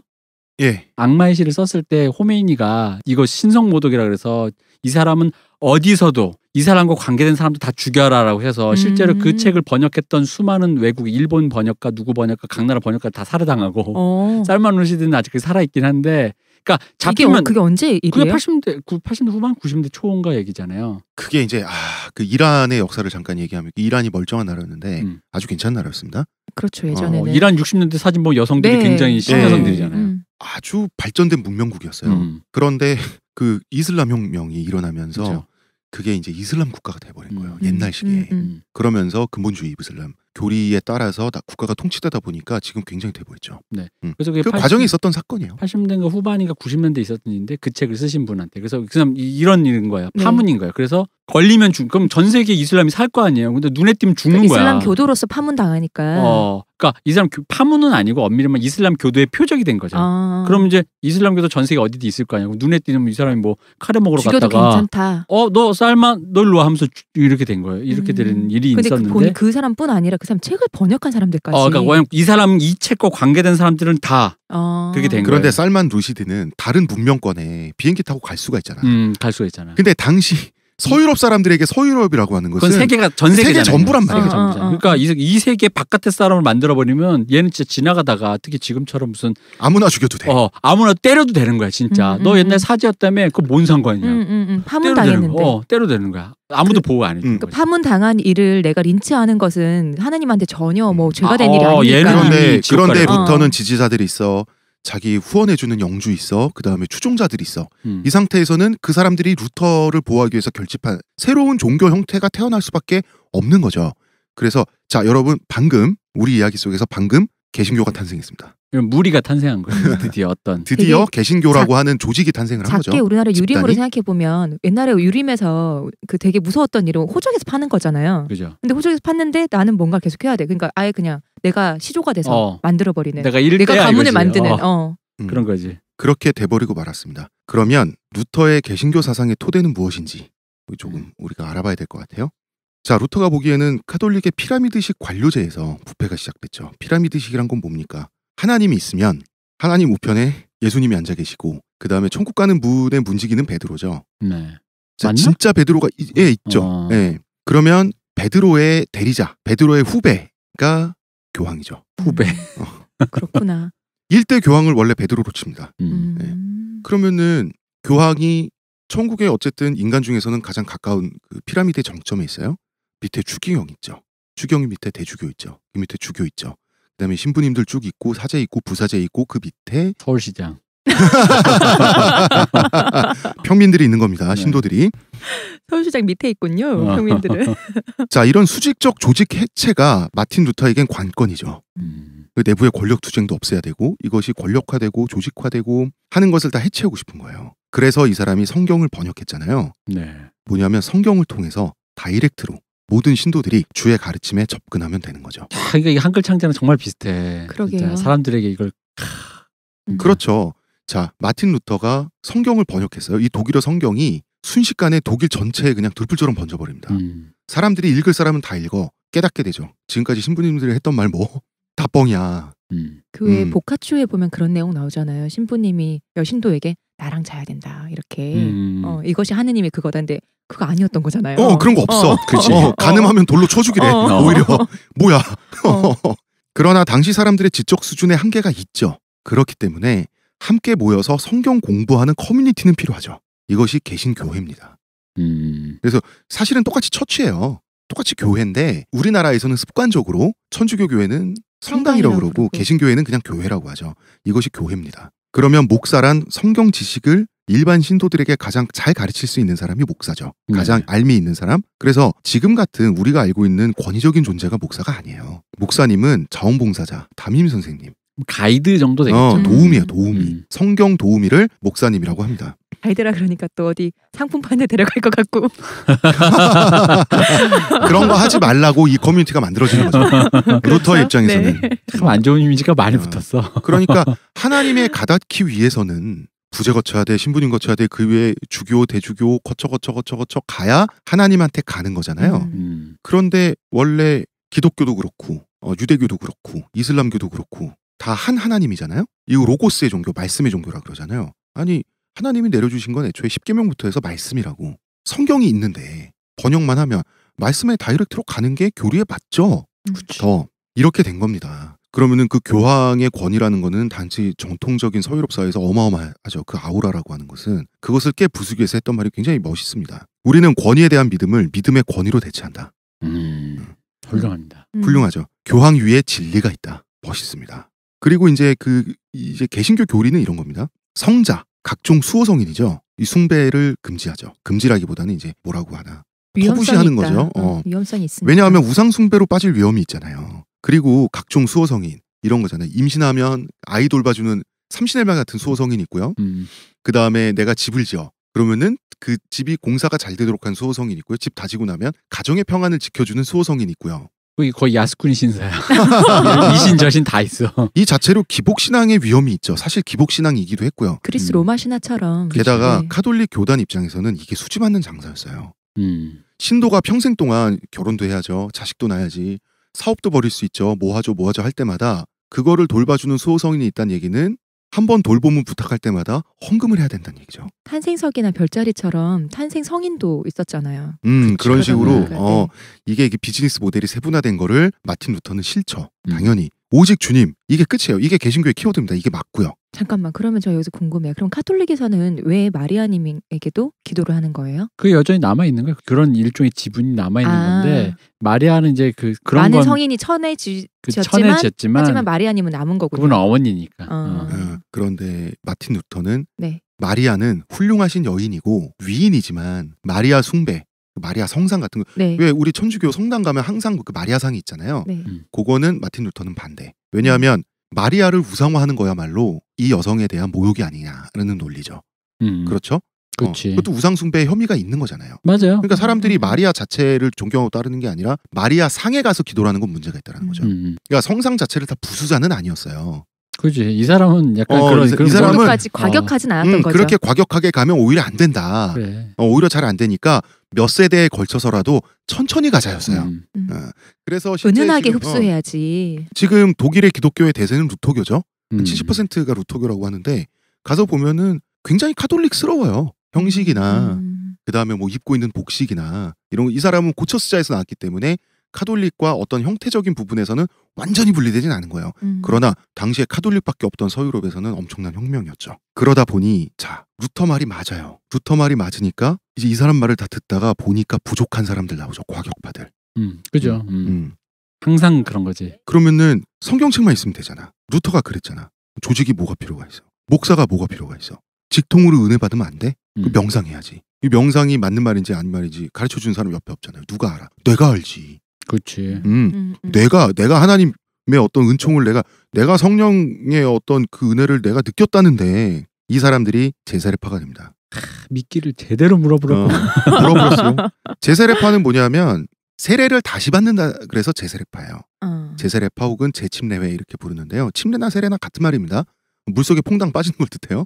세례를 왜 다시 받냐? 모태신앙은 진짜가 아니라는 거예요. 모태신앙은 엄마 아빠가 믿어가지고 너도 자연스럽게 믿게 된 건데 그건 진정한 신앙이 아니라 신앙을 이미 한번 카톨릭 신앙을 버린 후에 너가 정말 깨달아서 네가 하나님을 영접해서 그때 다시 세례를 받고 정말 하나님의 그 신도로 다시 태어나야지. 근데 난 이 말은 되게 동의하거든. 이 말 자체는 맞아요. 그래서 지금도 침례회가 있는 거예요. 그러니까 이 사람들과 지금 직접적인 역사적인 연관은 없지만 왜냐면 천주교 제가 요즘 모르겠는데 제가 어릴 때 천주교를 다닐 때는 모태신앙이란 말이 천주교는 잘 없었어요. 근데 이제 교회를 다니니까 모태신앙이란 말을 되게 많이 쓰더라고. 네. 상습적으로 쓰는데 그걸 되게 자랑스럽게 얘기하는 네, 거야. 네. 그러니까 뭐 마치 그 우리 아빠 이거냐 이런 느낌처럼, 그러니까 우리 집 원래 그런 로얄 패밀리야 이런 느낌으로 네네. 이런 가문이야. 그런 느낌으로 약간 그런 식의 어떤 약간 특권의 느낌으로 자꾸 이렇게 선전하는 느낌이 있는데 부심이 있는 거지. 부심, 그치, 맞아. 부심이라고 표현하는 게 정확할 것 같아. 맞아.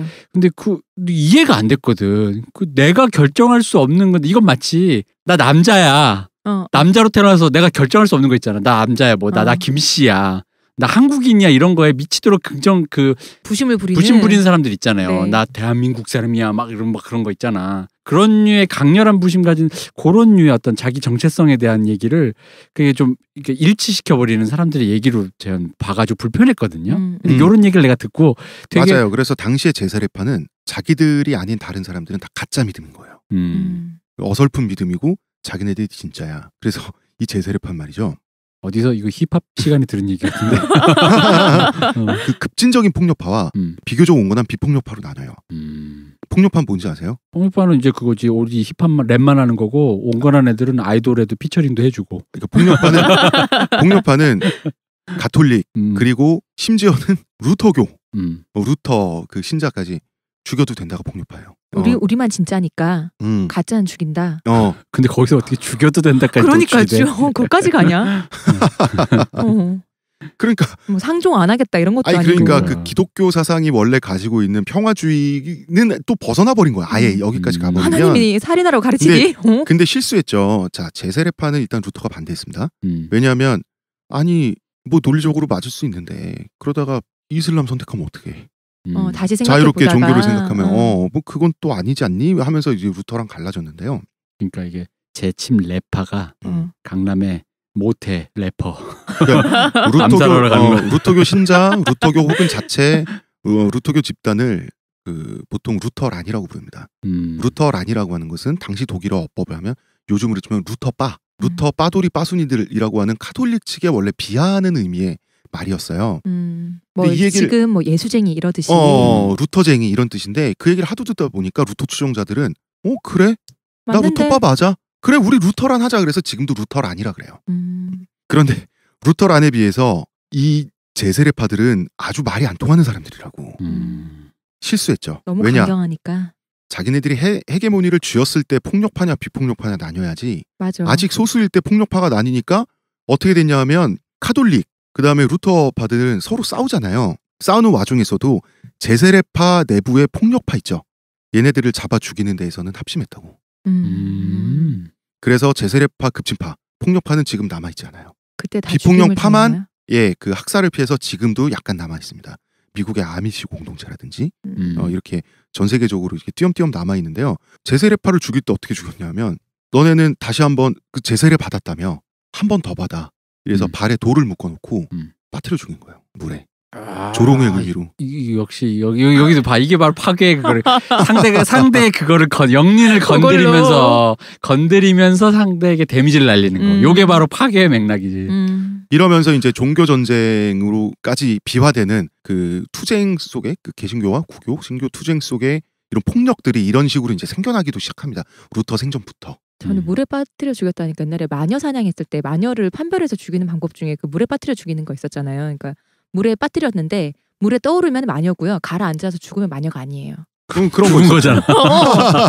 그랬었어요. 마녀 사냥해서 했을 때.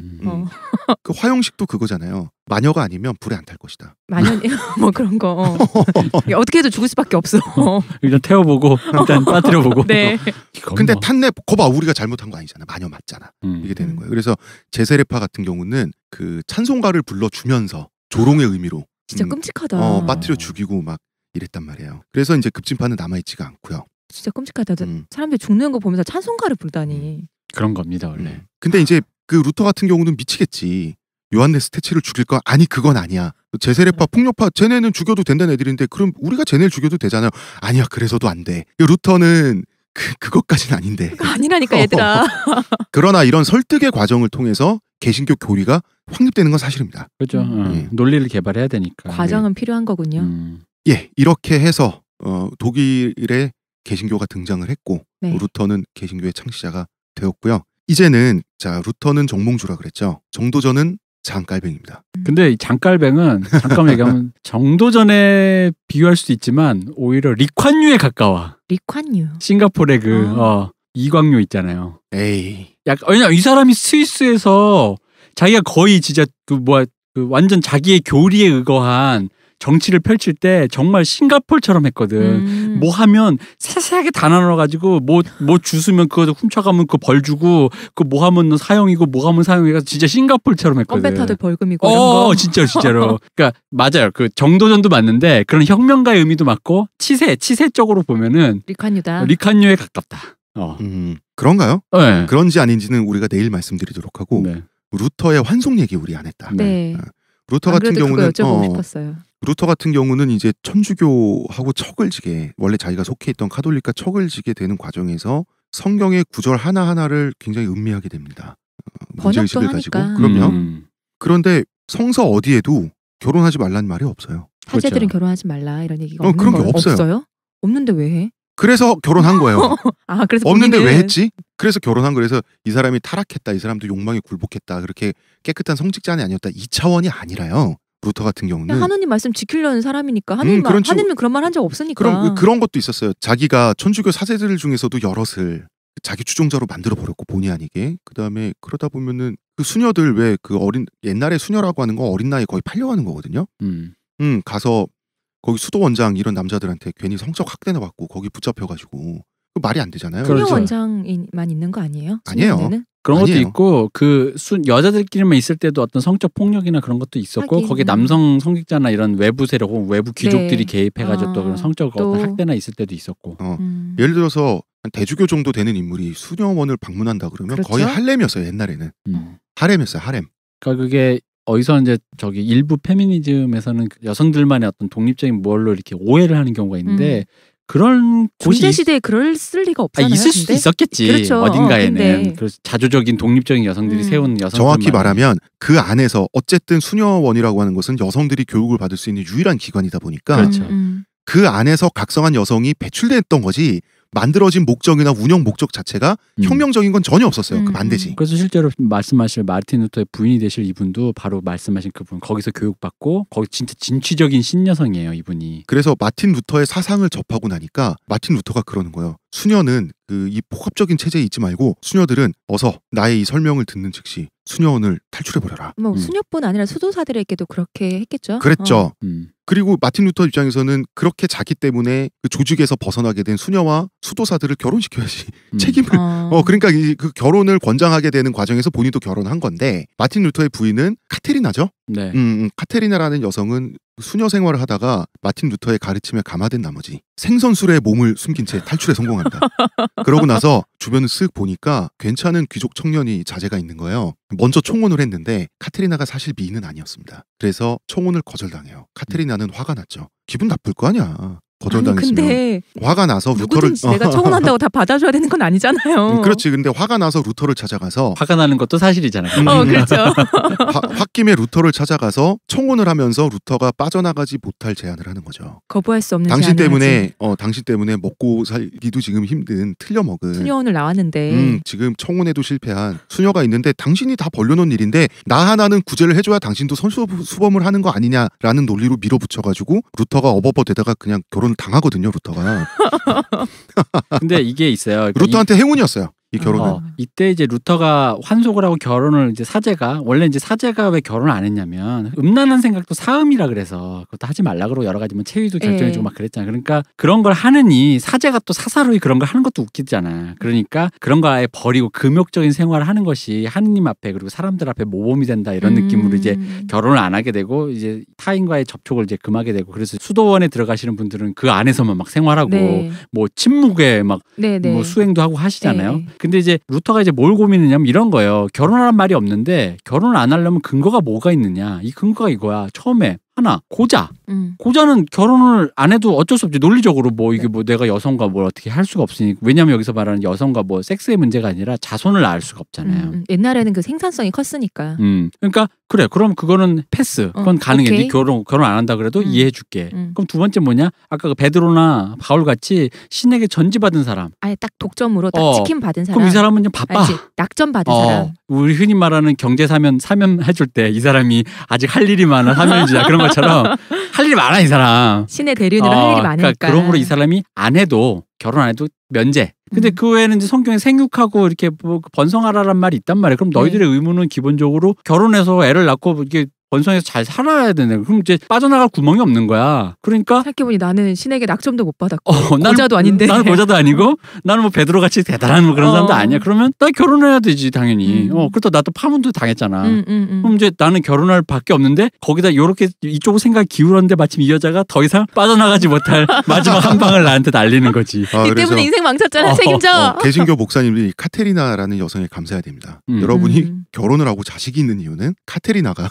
루터를 결혼시켰기 때문입니다. 스스로와. 적극적으로. 적극적으로. 이 결혼은 행운이었던 게 카테리나가 사업 수완이 워낙 좋은 여성이어가지고 이제 밝으셨군요. 네. 그래서 맥주 공장 운영 허가권을 어떻게 얻어가지고 맥주 공장을 설립해서 엄청난 유운을 남겼고요. 자, 농장을 운영하는데 수입이 많이 나는 포도 이런 과수원 위주로 농장 운영하는데 농장 운영하려면 물을 대야죠. 물 만들려면 저수지 만들어야죠. 저수지 만든 김에 호수도 만들어요. 호수 만들었으니까 오리 거위 풀어서 또 사육해서 수익 사업으로 돌리죠. 만든 김에 구석에 양어장까지 만들어가지고 아주 그냥 엄청났어요. 그래서 루터가 또 맥주를 좋아했어요. 맥주를 좋아했는데 와이프가 맥주 공장을 운영하다 보니까 이것 때문에 치질 생기고 비만 생기고 무제한 공급 변비에 시달렸어요. 그랬었고요.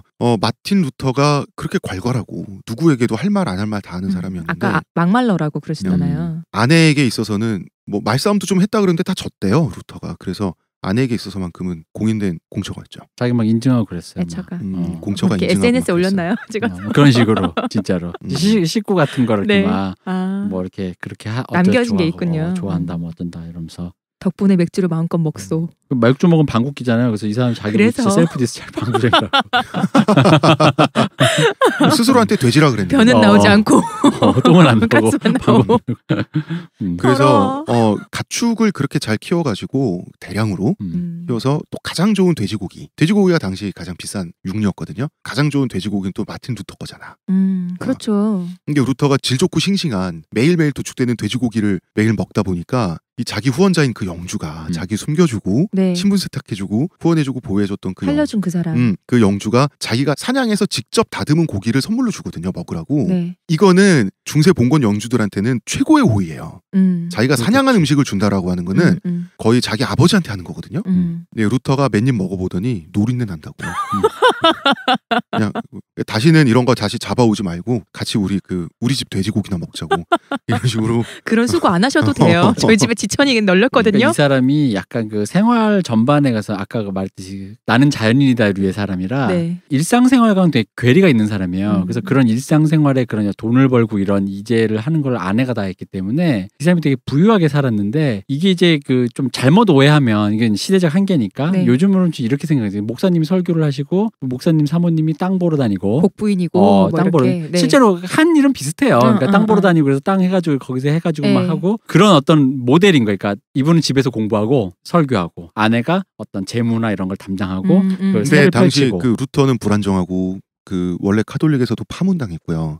그 당시에는 이제 어떤 혁명을 주도하고 있었는데 기본적인 재산과 생활이 돼야 돼요. 그렇죠. 그러니까 아내 같은 경우는 그리고 루터의 집에는 항상 몇십 명 정도의 추종자들이 와서 식객 노릇을 했다고. 그러면은 그 나가는 돈이 많아요. 루터는 루터 활동비도 있고 근데 이 활동은 사실 정의에 부합하잖아. 이 활동은 혁명적인 거고 옳잖아요, 사실. 그런데 그것을 부양하기 위해서 그 사업가의 면모를 보여줬다라고 하는 것을 가지고 요새 뭐 우리나라 옛날에 80년대 강남 복부인들 이런 식으로 우리가 폄하를 할 필요는 없어요. 그러니까 그렇게 상황을 한 게 아니잖아요. 그렇게 하는 거는. 근데 이제 웃긴 건 이 돈을 많이 벌고 집이 커지고 들어오는 사람도 많고 새가 불리니까 사람들이 많을 거 아니야. 근데 루터 본인은 되게 싫어했대. 조용히 있고 싶은데 집이 복잡복잡한 거야. 그리고 좀 부끄럽기도 한 거예요. 자기는 청빈한 사제의 삶을 살기로 한 사람인데 갑자기 이렇게 그 화려한 집에서 잘 먹고 뭐 침대도 너무나 편안하고 이런 데서 이렇게 살고 있는 게 부끄러우니까 바닥에서 주무시든가. 부끄러우니까 건또 싫은 아니 그러니까 내 말 들어봐. 아내한테 투덜거릴 때 이렇게 투덜댈 때 여기는 천박한 돼지우리다. 안락한 돼지우리에 불과하지 않는다 라고 말을 하면서도 아내가 주는 건 이렇게 꾸역꾸역 잘 먹고 이거 맛있다 이러면서 아내가 침대에 이렇게 눕혀주면 아이고 푹신하다 이러면서 자고 아니 볏집에 가 주무시든가 그러면 그러진 않았습니다. 그러니까요. 그러지 않았습니다. 돼지고기와 맥주 때문에 성인병에 시달리면서 먹지나 말고 그러든가. 종교혁명을 주도하신 우리의 마르틴 루터 얘기는 여기까지 하고요. 네. 마르틴 루터 그럼 이제 끝나는 김에 네. 내일 저기 칼뱅 얘기할 거잖아요. 네네. 거기에 이제 잠깐 등장하실 우린 그분 얘기는 잘 알고 쯔빙글리라고 같은 이제 어떤 개혁가 네. 쯔빙글리랑 둘이 네. 배틀 드립한 게 내가 알고 있는 희대의 배틀 드립 중에 최고예요. 이게 뭐냐면 이제 그러니까 신앙 해설을 통해서 루터가 이게 빵이 우리 왜 영성차잖아. 영성차라고 아세요? 그 왜 빵 나눠주고 이렇게 해서 먹잖아요. 이게 신의 몸이다. 이게 내 몸이다. 포도주는 피고 원래 카톨릭에서 그리스도의 육체다. 그랬더니 이제 쯔빙글레 뭐라 그랬냐면 둘이 말싸움하다가 그럼 청취자 여러분 잠시만 장 칼뱅과 프랑스의 장 칼뱅과 스위스의 쯔빙글리는 루터의 영향을 받은 그렇죠. 그 초기 종교 개혁자들 중에 두 분입니다. 그래서 쯔빙글리가 루터한테 뭐라는 둘이 말싸움하다 이게 말싸움하다 이제는 이쯤 되면은 이기려고 하는 거야 그냥. 루터한테? 논리는 없어. 이기려고 하는 거야. 뭐라냐? 그러면 빵 먹는다 그랬잖아. 네. 그럼 기독교인들은 다 식인종이냐? 하나님 못 먹는 거니까. 그리고 이 쯔빙글리 지지자들이 뭐라 그랬냐면 야 그럼 빵도 십자가에 못 박으면 되겠네. 여기서 더 이상 교리는 중요하지 않아. 이기는 거야 무조건. 막말로 누가 더 막말하나. 누가 더 막말하나. 해먹게 만들려고. 원래 둘이 좀 친했다가 이 싸움을 계기로 되게 사이가 나빠졌대요. 너는 빵이나 처먹으라 식인종아. 근데 나중에 이제 저기 뭐야 그 마틴 루터가 얼마나 막말로 했냐면은 나중에 저기 뭐야 교황 깔 때 교황을 까던 글 제목이 뭐냐면 제목부터 후덜덜해. 잘 봐. 악마에 의해 세워진 교황 지상권에 대하여. 이미 끝났어.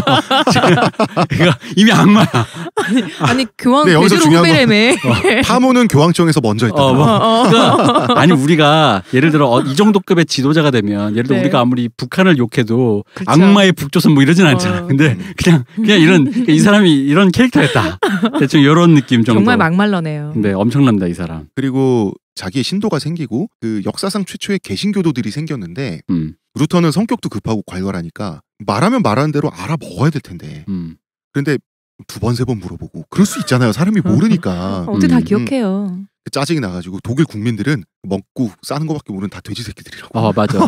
그리고 이 사람이 개돼지 발언 여기서도 나오나요? 개돼지 발언했고 이 사람이 그리고 아까 그 왜 근데 참고로 개돼지 자기한테도 개돼지라고 했습니다. 자기한테 자기 스스로에게도. 이 사람이 아까 얘기했잖아요. 그 어제 말과 오늘 말이 다르고 어제 좀 화가 났어 막 이런 사람인데 근데 이 논리가 있었어요. 아까 내가 했던 두정부론이라 해서 세속 권력에 좀 그냥 따라라. 그러다 보니까 이게 프로이센 그리고 그 이후에 나치로 가는 그런 류의 것에 약간의 영향을 줬다. 그렇다 해서 뭐 나치 태동에 뭐 그걸 했다가 아니라 그러니까 그런 독일 국민의 그런 논리가 있어요. 그런 논리가 있어요. 그러니까 세속적인 국가 권력에 따르라.